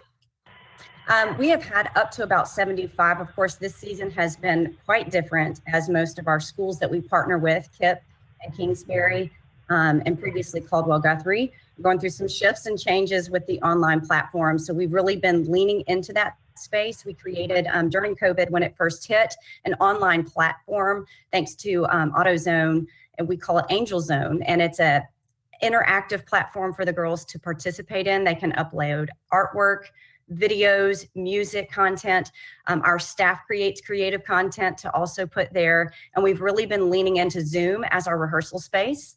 We hosted 2 weeks of in-person vocal boot camp this summer, which was very successful. But again, we were limited.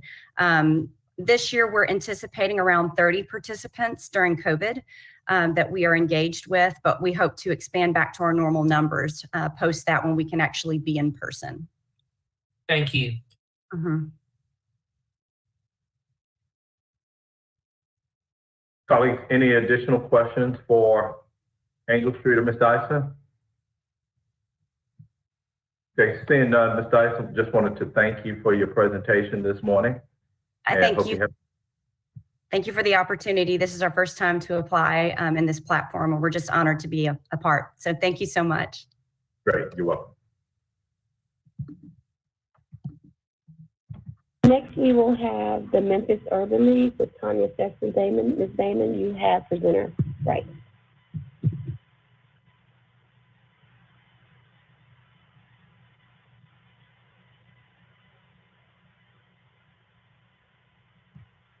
Ms. Damon, are you on the line?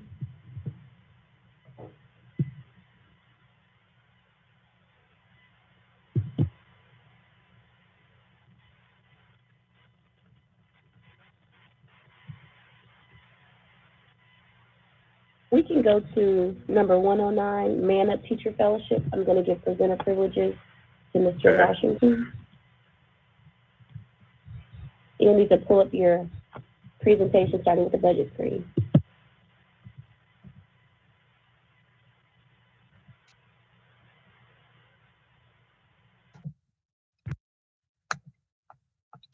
All right, good morning. Thank you all for this opportunity to present. And I appreciate your leadership, especially during these unprecedented and challenging times. So Man Up Teacher Fellowship, we're in this is our third year. We began with the simple mission to increase the number of highly effective male teachers of color in pre-K through 12 classrooms in Memphis and Shelby County. To date, we have 54 men who are teaching in a number of schools, all in Memphis and Shelby County, from kindergarten to 12th grade. I asked them for a 5-year commitment to teaching. This particular grant and our particular model It costs approximately approximately $25,000 per participant.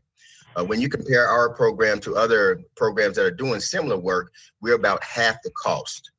And so for this, this $50,000 will give us an opportunity to add an additional 2 fellows to our current cohort.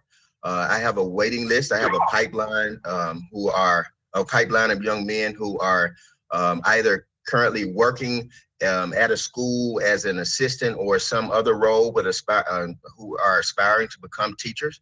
However, the financial challenges for one working in education, I think most of us would agree that teacher salaries are something that we need to work on nationally anyway, but it certainly is a challenge for a young man who are earning a salary as an assistant.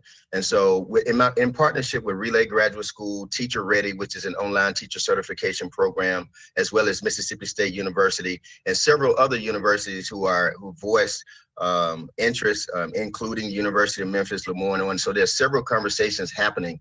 But as those things manifest themselves, as those partnerships work out, we've begun the work and we are proud of the work that we're doing. Our goal was to have an additional 100 men in Memphis and Shelby County by 2023.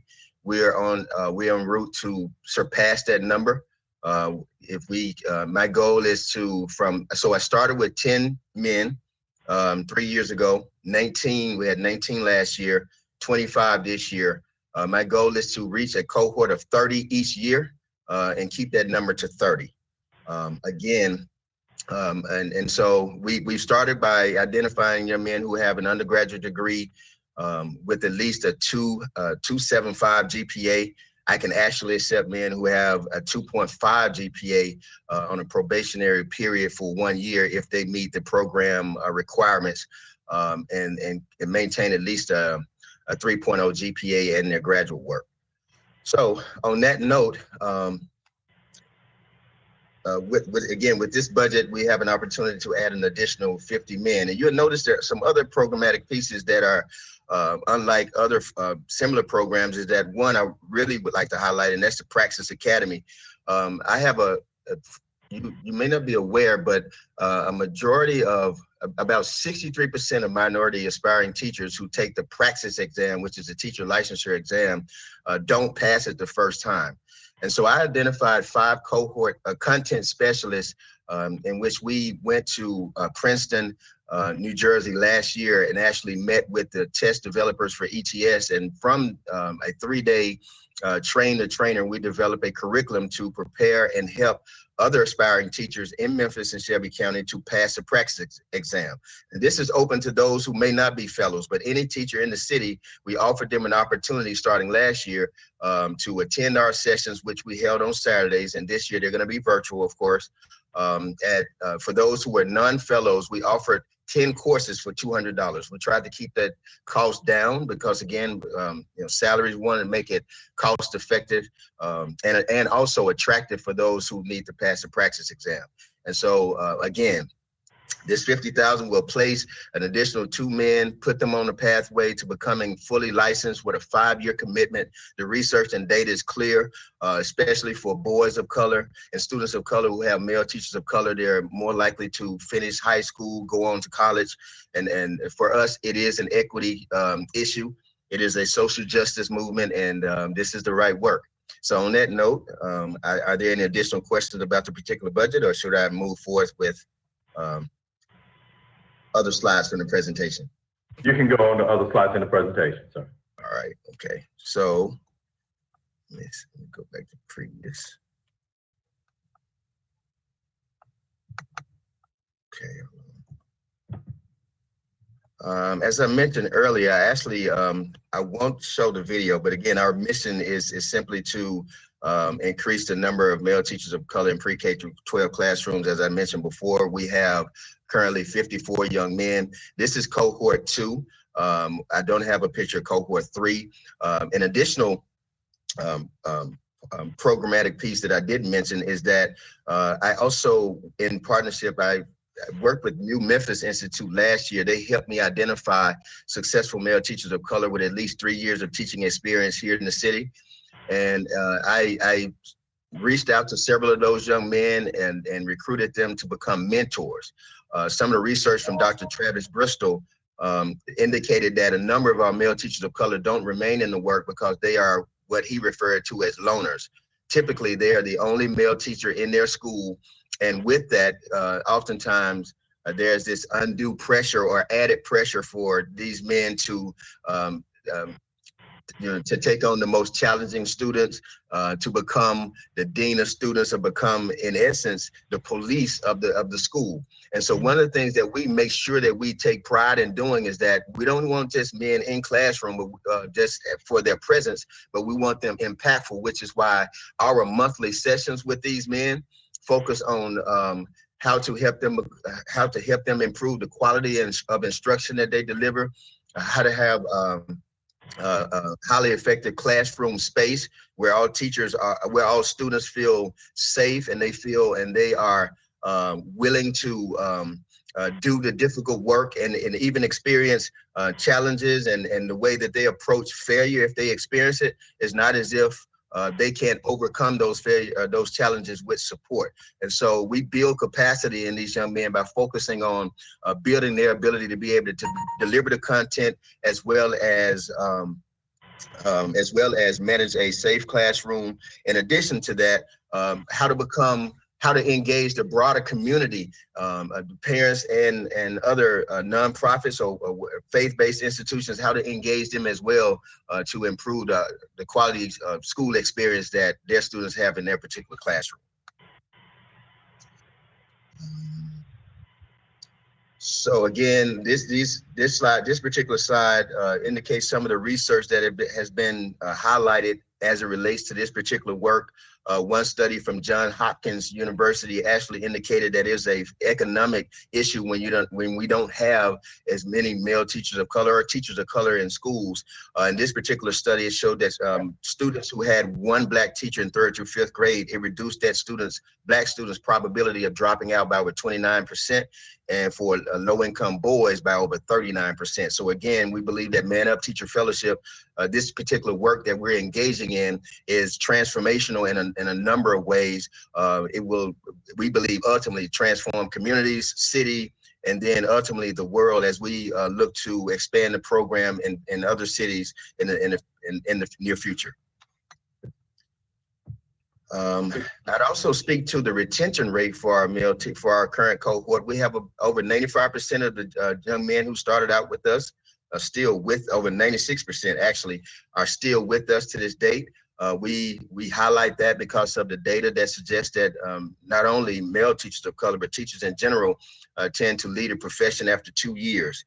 We asked for a 5-year commitment because of the research that we found is that most new teachers really don't find their rhythm, for lack of a better word, or their presence in the classroom. They don't become that extraordinary teacher until around year 3.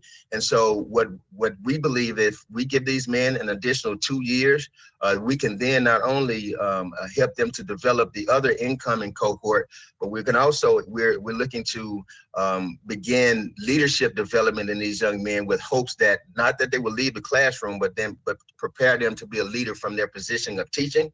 And then ultimately, if they want to transition into instructional coaching, assistant principal, or even superintendent, we believe that the leadership, we believe that future leadership is important for us to begin grooming these young men now. Man Up has 4 additional lanes that we've not rolled out yet. Our goal is to roll out additional lanes beginning after. This is what the lane that we currently are working with is a graduate lane, again, where we identify young men with a bachelor's degree in any particular subject with at least a 2.75, and again, I can accept them with a 2.5 on a probationary period. But then we're going to begin to identify young men in high school as early as 10th grade. We have currently, I'm the founding principal of a Memphis charter, Promise Academy Spring Hill, And so I have a partnership at my current school with the Boys and Girls Club, and I'm looking to expand that in partnership with Man Up Teacher Fellows, where I identify these young men in 10th grade, and during the summer, we allow them to do a summer paid internship where we begin to slowly introduce them to some of the foundational principles of teaching. And so high school and then I'm sorry. I'm gonna have to cut you off right there, my friend. All right. We need to move on, but thank you for the thoroughness of your presentation and for the work that you do. And so I don't see any of my colleagues with any questions, but once again, thank you for the work that you do, and hope you have a good day, sir. Thank you, sir. I appreciate it. Thanks. Have a good day.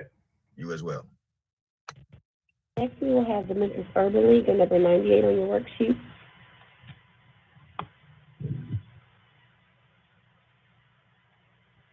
Good morning. I am logging onto my camera. Amy, could you pull up your presentation?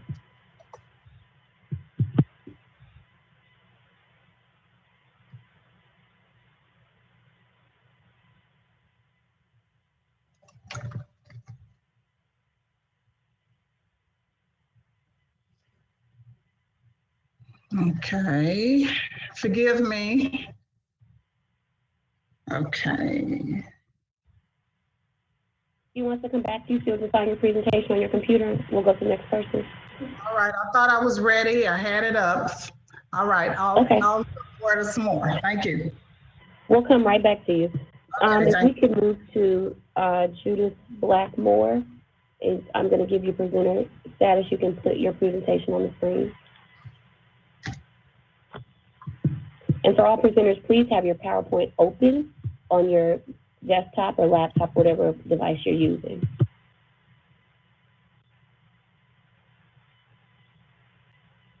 Okay, I thought it was.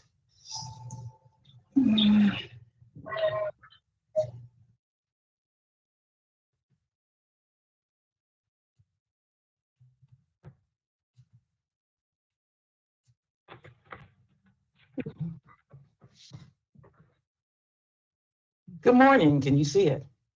Yes, good morning. Good morning. This is Judith Moore of the Target Black Foundation. What is the process? Do we just go through our budget? Because I just got on.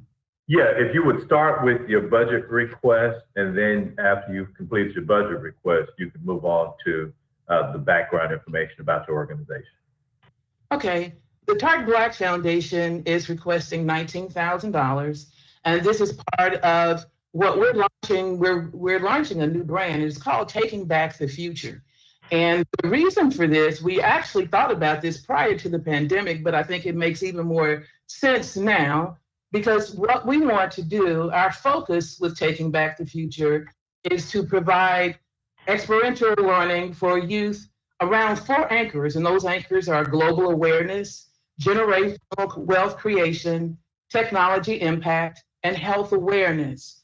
And as you know, as you probably can imagine with the pandemic, these are 4 areas that have been highlighted and spotlighted over the pandemic. Of course, the pandemic was global.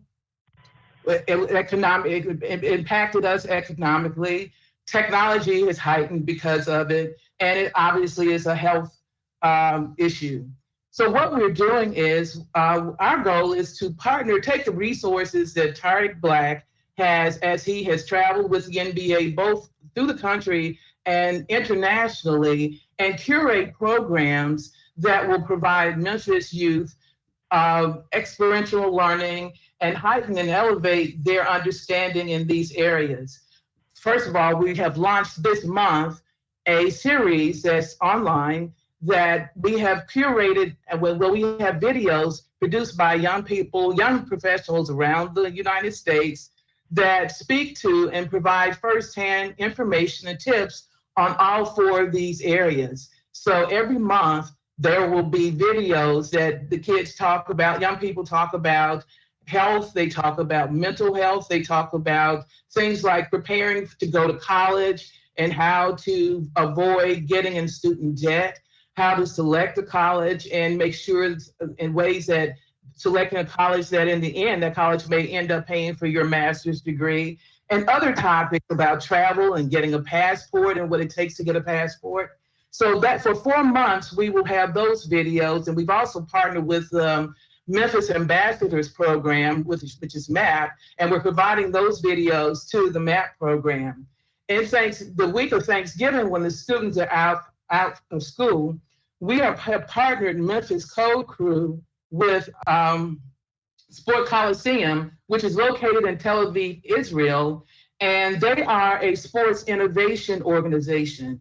And we will have what we're calling Sports Tech Team Challenge, where we will have 25 youth from Memphis, from Code Crew, that will partner with 25 youth from Tel Aviv to develop as a team, to develop sports technology over the course of 2.5 days. You may not know this, but Tel Aviv is, or Israel actually, is considered second to Silicon Valley when it comes to sports tech startups. So these young people will have the opportunity to be mentored by international experts. And then at the end of the competition, they will get an opportunity to demonstrate their sports technology to global investors who may possibly, hopefully, may even give them an opportunity, if nothing else, give them exposure. Also, that same week of Thanksgiving, we are partnering with the Memphis Ambassadors Program, which is MAP, to partner them with Jivat Hadvid International School. And that's a school for social justice, where kids go to school in the 11th and 12th grade from all over the world to learn social entrepreneurship along with their curriculum. Well, the kids from MAP and the kids from Tel Aviv will be pulling together an event that they will also host during Thanksgiving week that will give young people the opportunity to understand. The kids from Tel Aviv will understand more about Memphis, and Memphis kids will get an opportunity to understand more about not just Tel Aviv, but these kids come from all over the world. So we're hoping this will be an experience for them to get an opportunity to learn about young people who have come through. We think our young people are going through some things, but when you meet and are introduced to these kids, they're actually going to school with kids from other countries that don't necessarily get along with each other, in order to learn how to listen and have empathy, and in hopes that they will go back and take the lessons that they have learned to go back to the change, social change in their countries. And we're hoping that the kids that are part of this program will get those lessons that they're learning in Tel Aviv. They will be able to adapt some of those lessons, because we want to select kids from this program, this project, who are also interested in leading change. The other thing that we have done with the Jivat International School is that we are going to launch a scholarship program. That school is, as I said, bring kids from all over the world. They have some kids from the United States, but they have kids from Africa, but they don't have any African-American kids. So they have offered a scholarship, 2 scholarships to 2 African-American kids. And what we're going to do is launch on King Day an art and essay competition, where we are asking young people to select a social justice cause that they have an interest in, and to either develop an essay or art, where there is visual art or performing art, to show why they want to back that, why they want to learn how to support that cause, and to depict that cause. And then we will be selecting 2 kids for scholarships. And hopefully, if the pandemic will allow, in 2021, these 2 kids, and they have to be 10th graders because this school is 11th and 12th grade. So this will be open to 10th graders, African-American kids in the 10th grade, so that they can travel to Tel Aviv and spend their 11th and 12th grade years studying over in Tel Aviv, Israel. But our program right now, as we pivot, because obviously we had camps where kids physically came to camp, and obviously we're unable to do that, we are able to do these things virtually. And as Tarek is traveling across the country, he actually is playing in Israel. That is the reason why we've had these opportunities with the kids, with companies and business in Israel. As he travels across the country and the world, our goal is to develop partnerships and collaborations and get with individuals so that we can bring these types of unique experiences back to the young people in Memphis, hoping to provide these to under-resourced kids who would not have these opportunities otherwise. So this is our goal, and this is what we're working on and what we're doing over the year. Okay, well, thank you for your presentation, Mrs. Blackmore. Let me open it up and see if any of my colleagues have questions. I don't see anybody in the queue, and I don't have any questions, so I just wanted to thank you for making your presentation before the City Council, and thanks for the work that you and TARC do on behalf of children here in Memphis. Thank you. Thanks. Okay, next, we will have Habitat for Humanity. Are you guys ready to pull up your presentation on the screen? And who will be presenting for Habitat?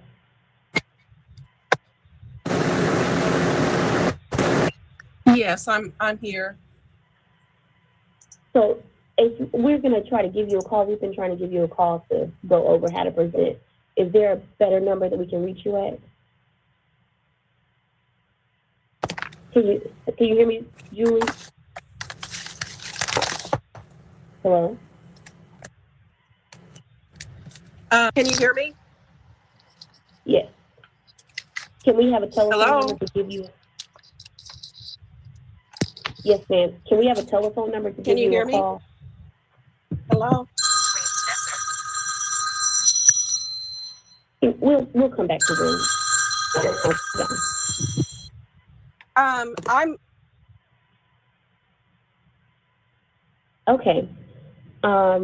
Next, we will have Wolf River Conservancy. They're number 118. Ms. Kelsey Hamilton. Ms. Hamilton, I'm going to give you presenter privileges. Give me 1 second. Great, thank you. Good morning, everyone. Good morning.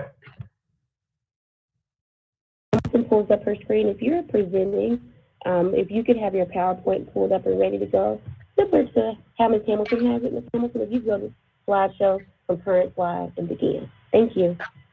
Great. Can you see that okay? Yes, we can. Great. Good morning. My name is Kelsey Hamilton, and I'm the Chief Development Officer of the Wolf River Conservancy.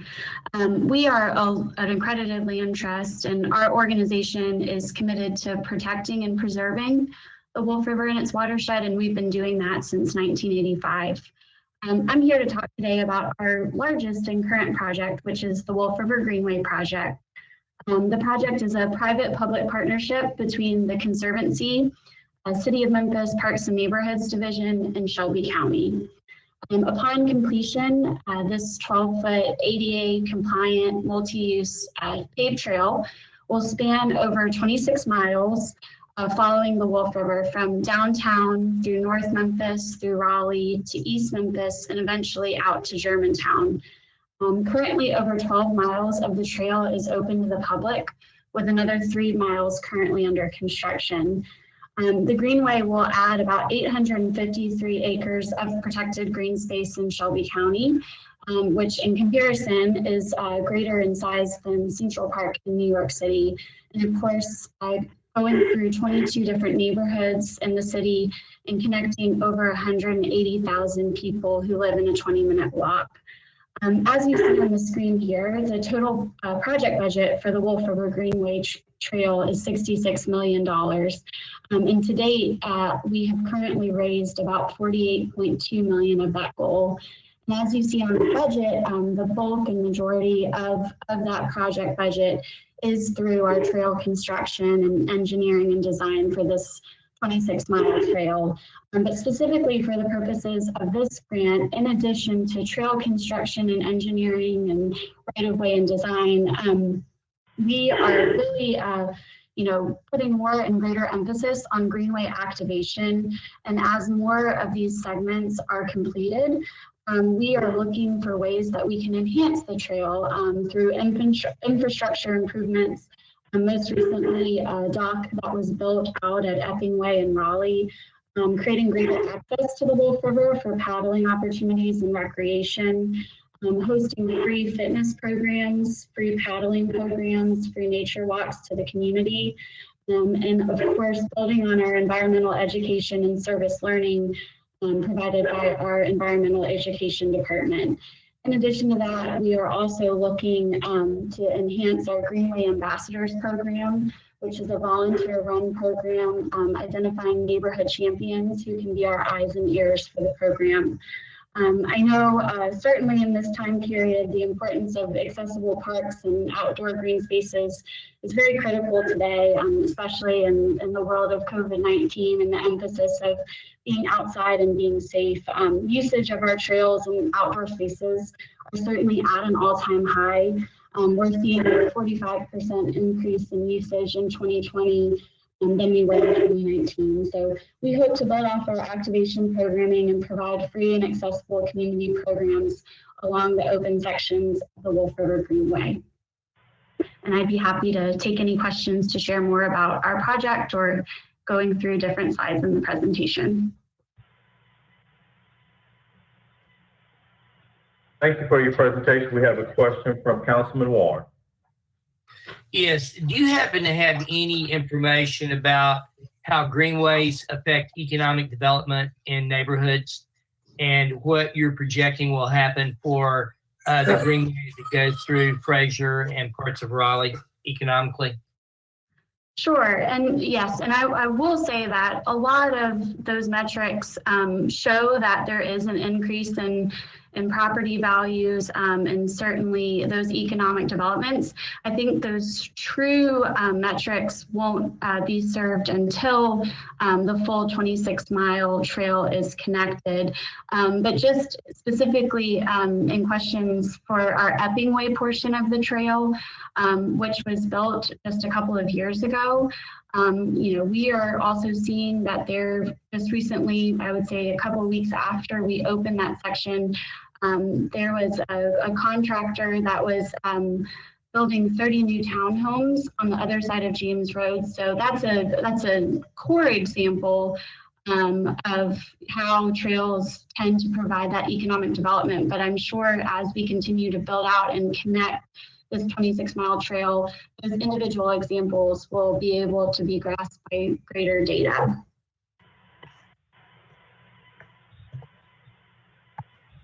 Thank you.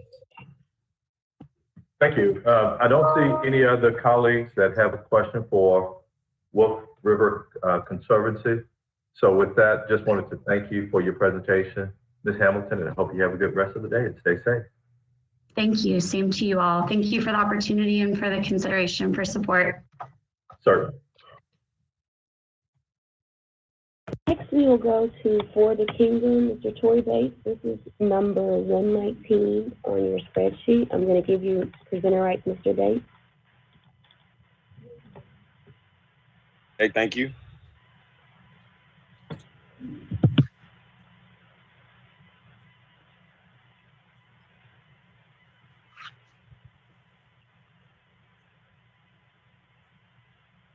Mr. Bates, if you could go to the bottom of your screen and share. There's going to be a pop-up. You have to click the pop-up to be able to share your screen. Okay.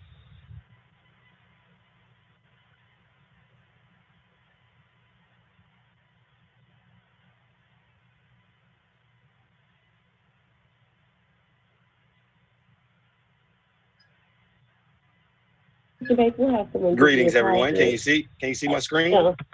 No, you're up. There it is. It's up. Yeah. Okay. Excuse me? We can now. Screen is up now. Okay. Can you see it? Yes. Okay, perfect. Perfect. Well, greetings. My name is Tory Bates. I am with For the Kingdom.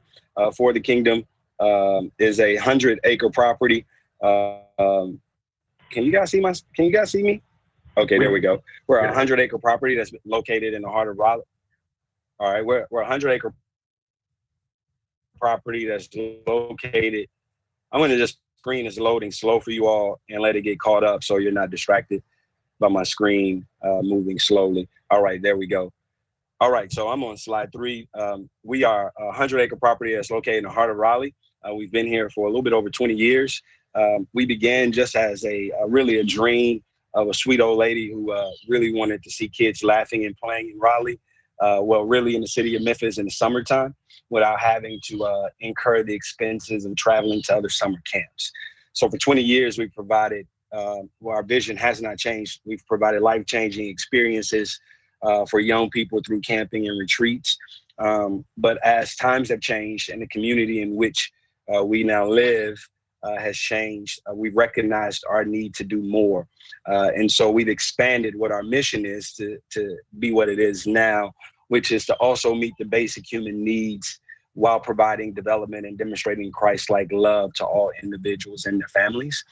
And so we do that in a number of ways, one of which obviously is providing summer camp still. The others have been through an operation that we call Operation 38128, which has really a three-pronged effect, we believe, in our community. One is which we're working with our schools to provide literacy and dinner after school for children. Been doing that now for a couple of years. Obviously, that's not something we've been able to do since the pandemic. The other side of that is dealing with the poverty in our community. 57.2% of the children living here are living in poverty or beneath the poverty line. And we've seen that in a very, very real way in relationship with our schools and children and families in our community. You see the struggle for children just not even knowing what they're going to eat, where we've had instances where children just walk up when they see we have an event on campus because we've tried to get more active in kind of solving the need for food in our community. One of the ways we've done that is by partnering with Mid-South Food Bank in order to provide bi-weekly grocery giveaways to a little bit over 1,000 families, which was Tuesdays, now Saturdays for us, something that we decided to continue moving forward just as being a lighthouse here in our community. The other part of that is helping with the economic development in our community through education and through apprenticeship and internship programs for young people here. There aren't many opportunities for children in zip code 38128 to go out and to get extern apprenticeships or internships here locally.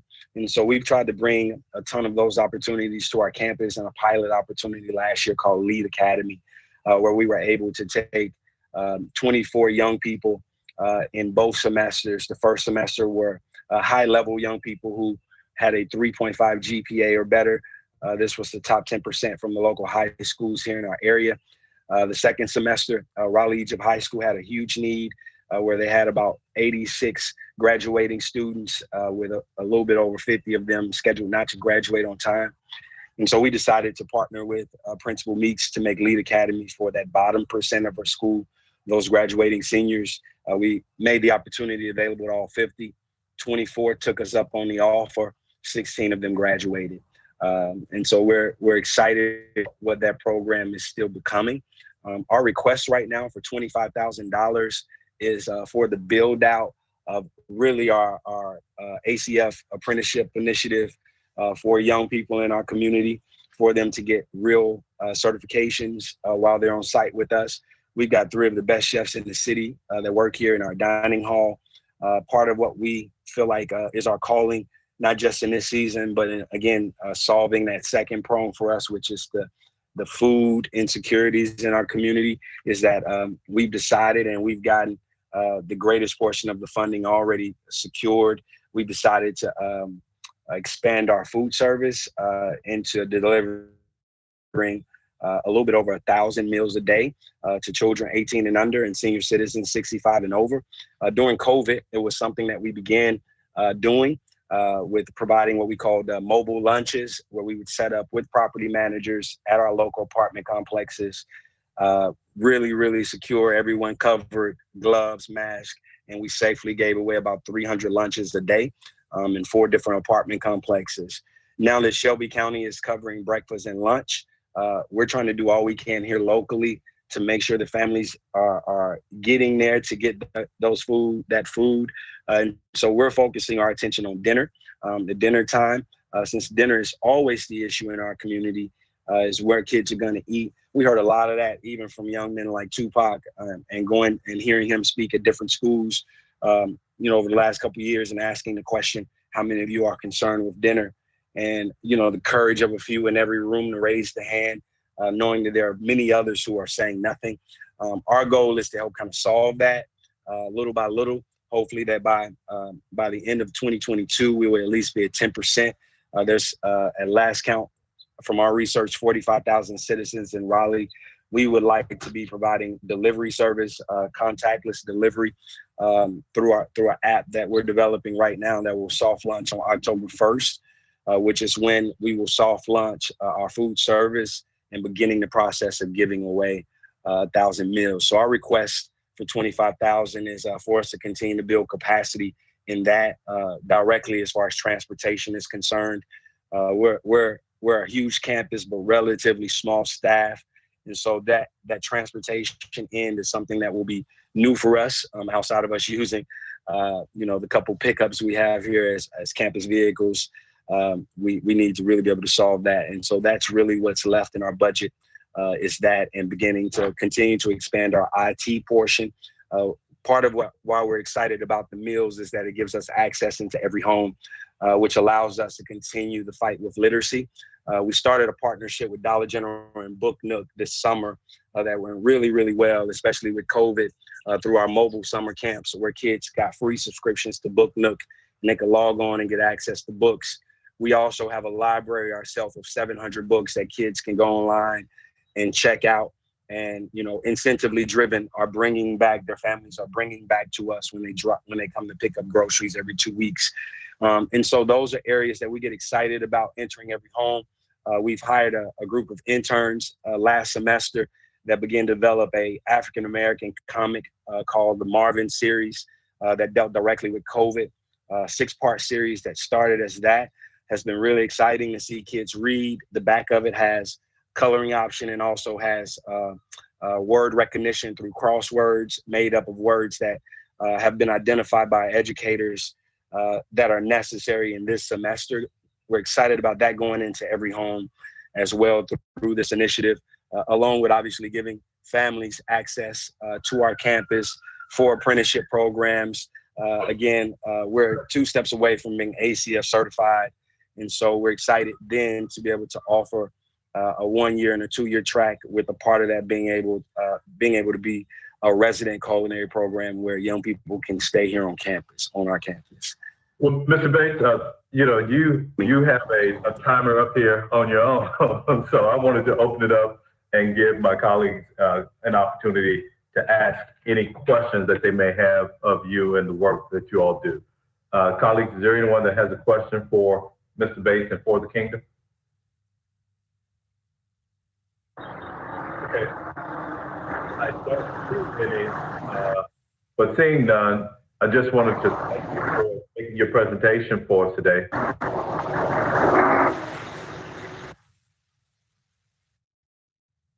We can't hear you. Can you hear me now? Yes. Okay. No, I was just thanking Mr. Bates for the work that he's doing. I don't see any other colleagues that have any questions about anything, so we're going to move on to the next presenter. But thank you again, Mr. Bates, for the work that you do.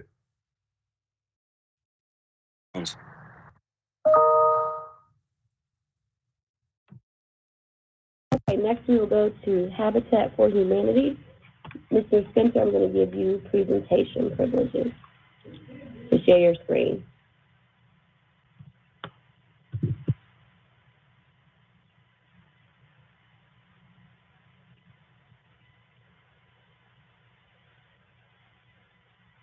Hello, can you hear me? If you could go to slideshow and click it, go to your budget, slide number 4. And then go to slideshow and click from current screen, please. At the top in the taskbar. If you go to the top left corner, to the left, to the left. We can see your cursor. Go to the left. Keep going to the left. To the left. You're going up and down. Go to the left. we can see your cursor, so we're trying to direct you where to go. No, don't click that. Don't click that. Go up to the top to the word slideshow. It says home, insert, design, animation. You need to go to the left. There you go. Keep going. Keep going to the left. Okay. Go down a little bit.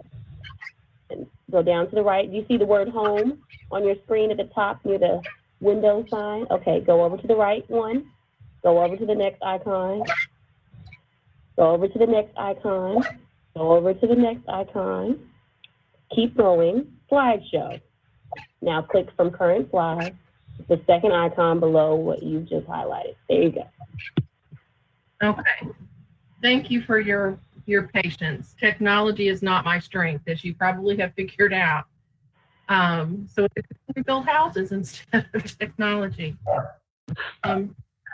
Habitat for Humanity was founded in 1983 as a way to help people that could not otherwise afford it, but actually buy and own their home as a way to better their family, and as is for many low-income families, the only way that they have to. Since that time, we've built 576 homes, and in 2015, we expanded our services to include an aging in place program. And since that date, we have provided home accessibility modifications and critical repairs for 915 seniors.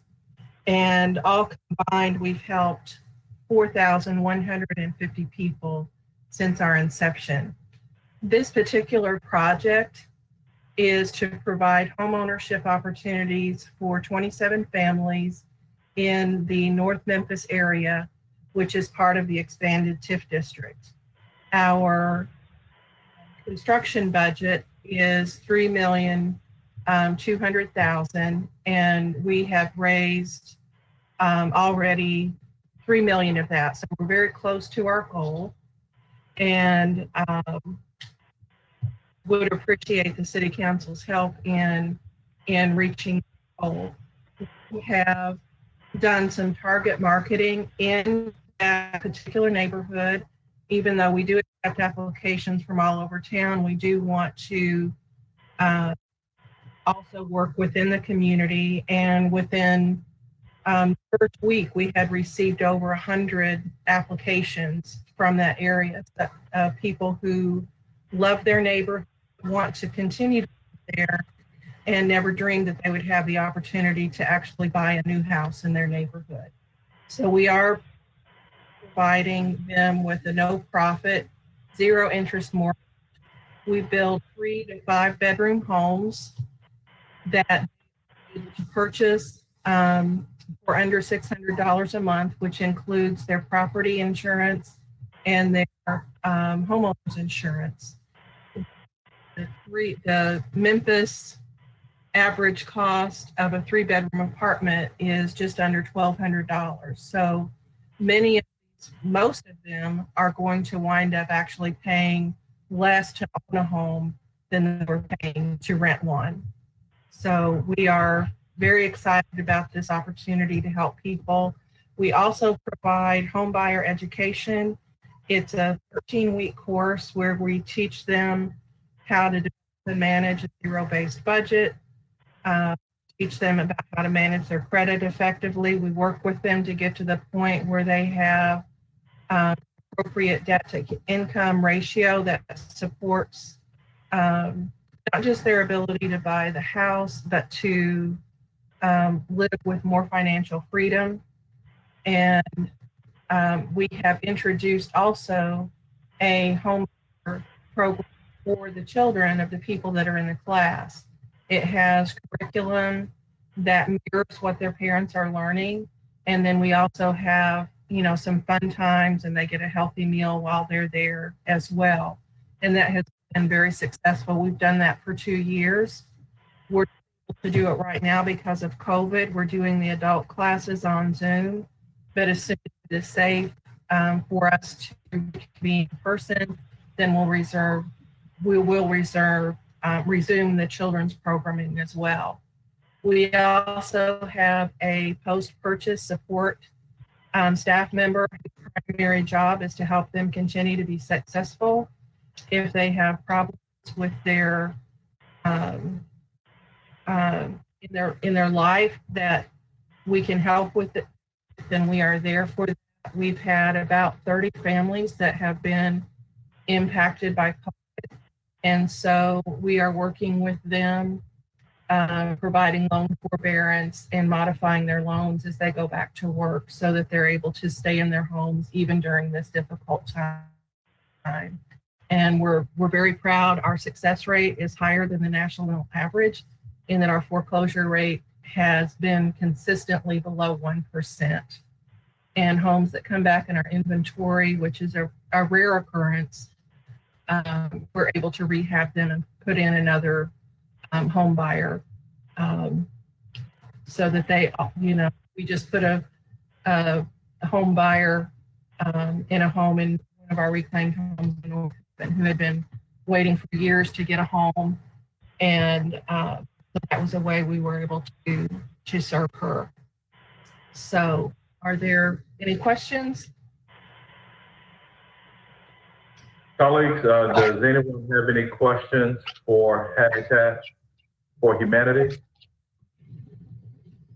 I don't see anyone with any questions, so just wanted to thank you for the work that you do. Thank you for your presentation this morning. Thank you, and thank you for your patience with my technology skills. I appreciate it. No problem. Thanks. Next, we will have the Arkwing Foundation, Ms. Jana Wilson. This is number 121 on your worksheet.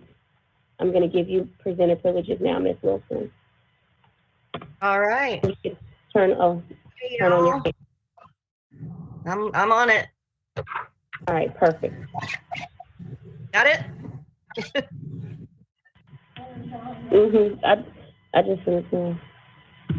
Tell me if you can see it. Yes, we can. Really big. All right, cool. I feel like I've succeeded already. Okay, so I'm Jana Wilson. I'm a lifetime Fraser resident, and I'm currently the director at Arkwings Foundation, which is on James Road. We are requesting $12,000. This is our first time, so I'm a little nervous. I'm not sure I'm doing this right. Did not include a lot of detail in the slides. So I'm not going to talk a whole lot and then let you guys ask questions as you need to. What I'd like to share is that Arkwings has been around for 28 years and kind of flying under the radar. So we're an integral part of the Fraser community. If you go into Fraser and talk with anybody who's been around for a while, they know where Arkwings is. It's the big house up the long gravel driveway with the white fence on James Road. It's now, we're really excited, directly across from the new Wolf River Greenway Park that the city and Wolf River Conservancy are completing. We are directly across the street from that. So we're excited to see that finished. We're about 4 blocks down James Road from the site of the future Fraser Library. We are situated directly beside the United Housing eco-friendly Wolf River Bluffs, what do you call that, subdivision that they're building out. And our property is 17 acres of old growth forest, rolling pastures, and Dr. John McCall's grandparents' dream home out in the country in Fraser.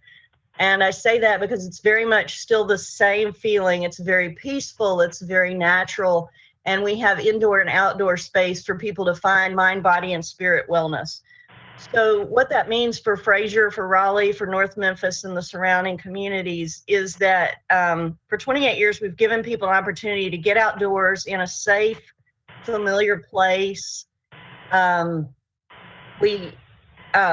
of the budget for this funding that we're requesting is to enhance that space and create some walking trails through the woods. Also, some adaptations that will give us use of more of the outdoor space that's just been wild up to this point, and make it safe for us to spread out, especially during COVID. That's become really, really important. A lot of the inner city communities, North Memphis, even downtown areas, we have groups who will come out and use our space so that they can get outdoors. They feel secluded. It feels like you're in the country. As far as our programming, last year we launched a new series of pilot programs called The Healing Power of Arts and Nature in the Community.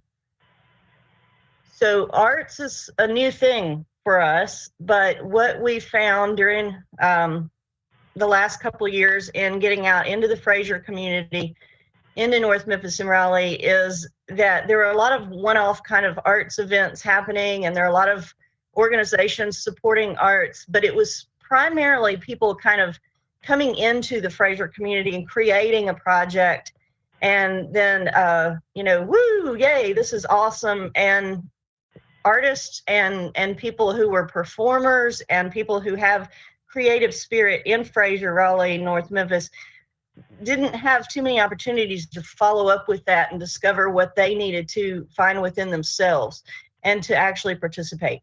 So Healing Power of Arts programs, we are giving them an opportunity to connect and explore.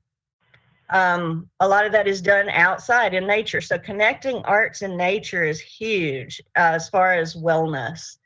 I'm going to tell you about a couple of the people who are part of our organization. TBJ, Toothbrush Jesus, came approached us about 2 years ago. Young single mom. She was working a couple of jobs, 3 jobs at a time, raising her daughter. And but she's driven by her passion for performing arts, for writing, for dance, for movement, and how that's healing for your soul, for your spirit. And she wanted to find an affordable space that she could launch her Afrotense entity, her company, her passion project. And she's been here for 2 years now. We've kind of formed a partnership. She runs programs out of Arc Wings. We do trade-offs with her. She's now become a board member at 30 years old, first time, that she's having experiences like this.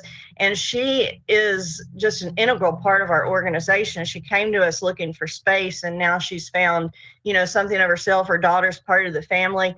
Gloria is a senior who lives in Hyde Park off Nedra. She doesn't like to get out a lot by herself, but she has mad skills that she wants to share back with the community. And so she's been around with us for about a year. She drives me, pushes me to schedule creative workshops so that people can discover ways to de-stress, ways to handle, especially young parents.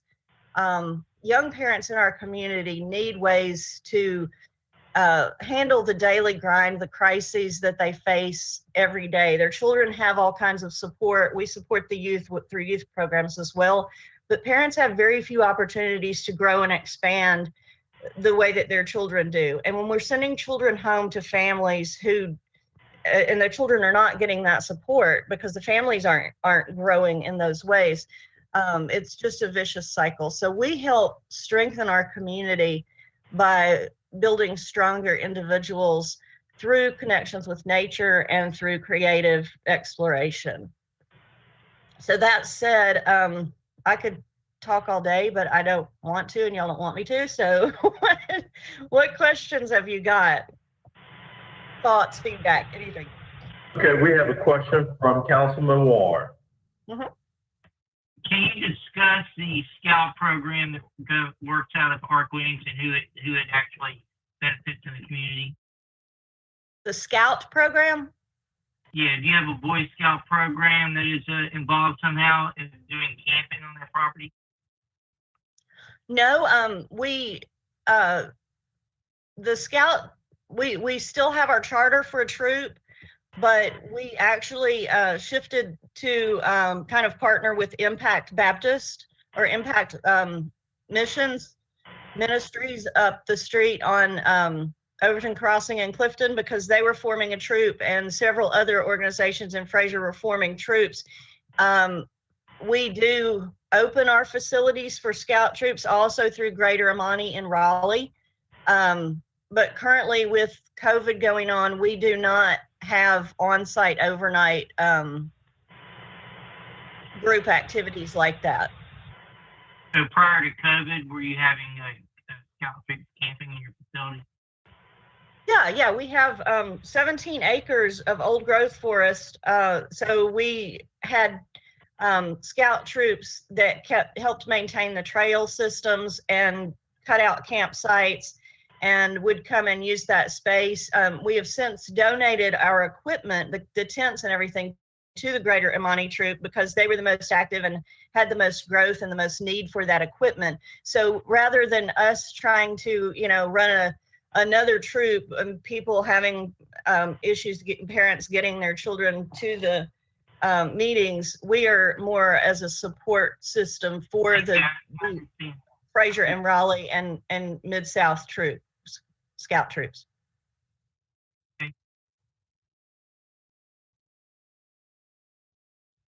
Yeah, so part of that funding is to continue to maintain those trails. It's really with 17 acres of old growth forest, it's more than we can maintain just through, the occasional volunteer. Okay. Well, thank you for your presentation, Ms. Wilson. I don't see any other council members that are in the queue would like to be recognized. So with that, I want you to have a good day and stay safe. All right, you too. Thank you. Thanks. Next, we will have service over self with Ms. Jamie Lee. Ms. Lee, you have presenter status.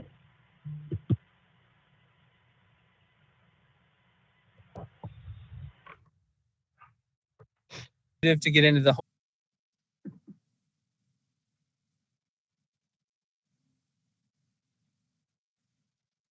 You go ahead. Just if any for council members, the YouTube stream is down, so if anybody asks, just direct them to go to the council website and watch the grants. Okay, thank you. Okay, can y'all hear me okay? Yes, we can. Okay, great. So what we're asking for as far as funding is some help with materials and building this first house. We're just doing this first one to save as much money as we can in order to scale where we can really make an impact.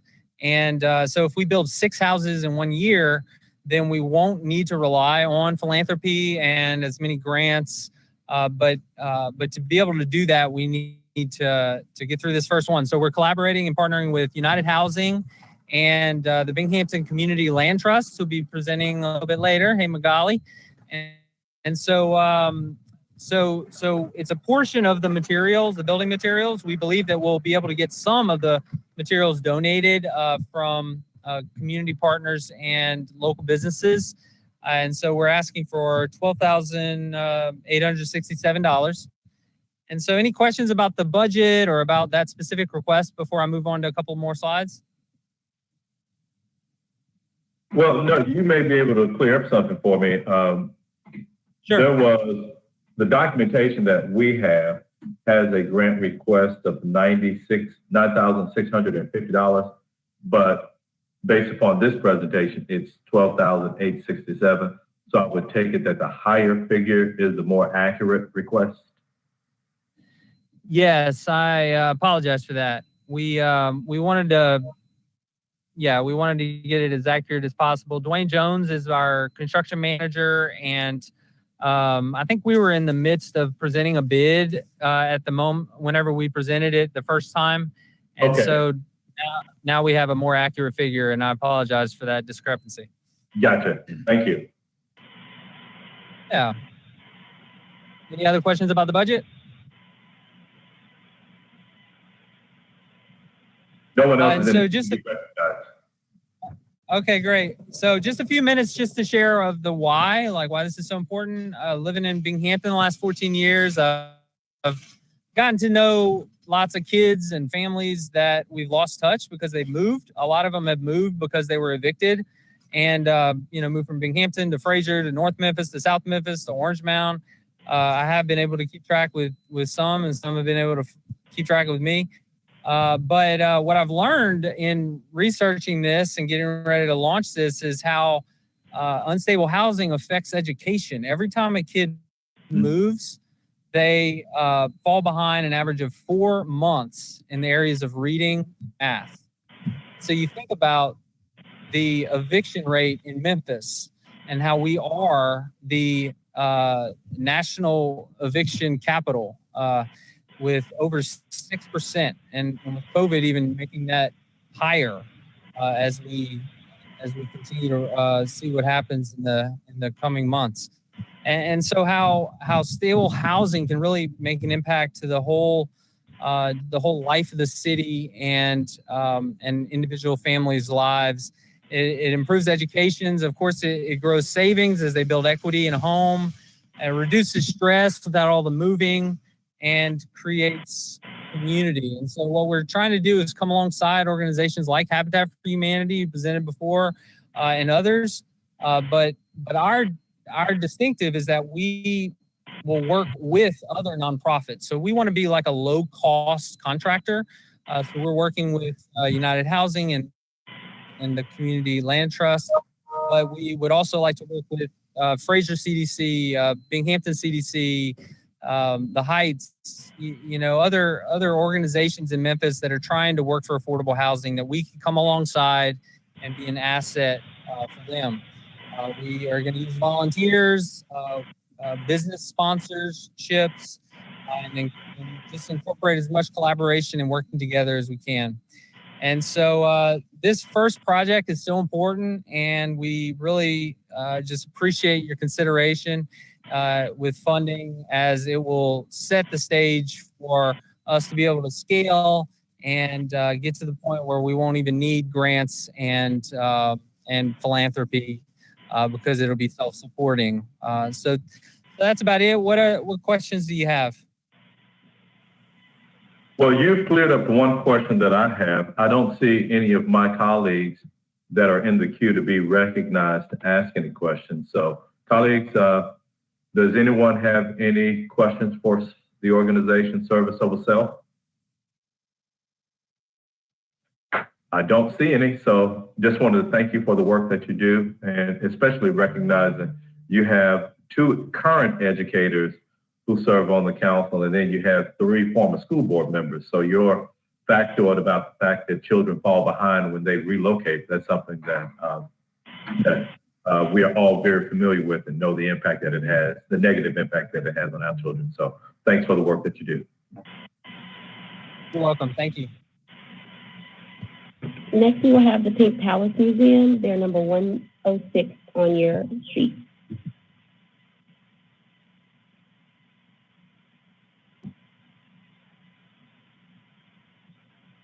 Thompson, you have presenter privileges. There you go. Very good. Thank you. Thanks, Brooke. Hi, I'm Kevin Thompson from the Pink Palace. Let me get this to the full screen. There we go. I know I've been in front of you before for a CARES Act grant that was very graciously received and very needed, really to close our operating gap. With that, that is all really going to some operating costs and mostly to salaries. I think with that, we'll be able to remain open sometime around the March timeframe, give or take right now. So that's the best window of planning I've had since this crisis all started. And we'll start to work that problem. If revenues don't get to where they need to be to keep us open longer, we'll start to work that problem sometime in December. Our July revenues came in about 25% of where they were last year. Our projections and the loss numbers we've shared assume on average across the full year that we would earn about 72% of last year's revenue. So we're still digging out of the hole, very much so. The request today is for a specific project. It's $15,000 to assist in the upgrading of our website. So when we had the crisis, we immediately switched to digital type technology through our website. Our website was never meant to deliver any sort of content through it. It was really just informational only. And we have patched it together, different just web pages that we're just posting up there. So what we're trying to do is redo that and enable it to be a full content driven website. We have a preliminary quote. I will emphasize preliminary. We have not entered the design stage yet, and we won't know true cost until we get through the design stage. But we estimate about $47,000 total for this. So our request is for a $15,000 offset. We've got other requests out there with some corporate donors that we hope will add to this number.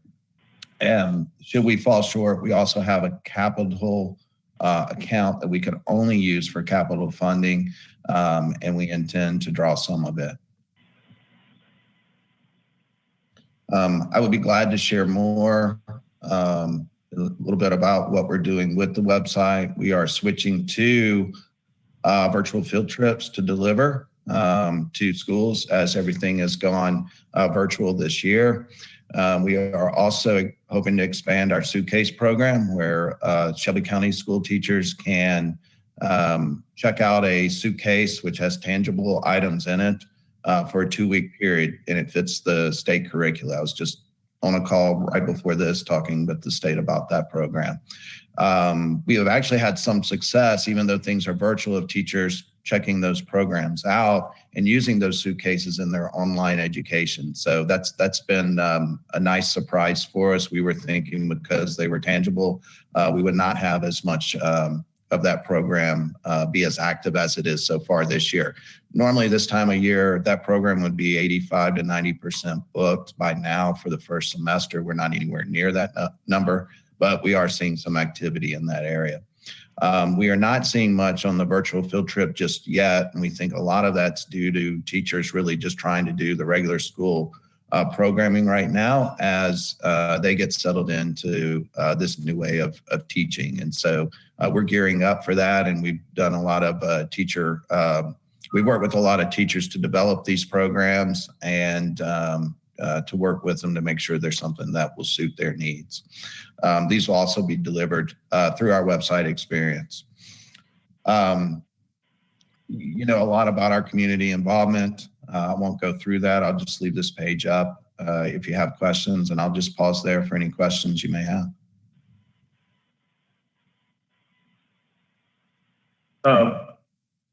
Colleagues, does anyone have any questions for Mr. Thompson in the Pink Palace? I don't see anybody in the queue, but you know, Mr. Thompson, thank you for making your presentation for us today. I didn't necessarily know what the what the basis of for the request, considering that there was an amount that was granted during the CARES Act, but seeing the work, and thank you for your presentation because you really talked about what you plan to do with it. And I can see the need for it, knowing that we have to adapt to a different environment in which we had to operate last year. So your presentation is very welcome. That's just my personal opinion about it. So thank you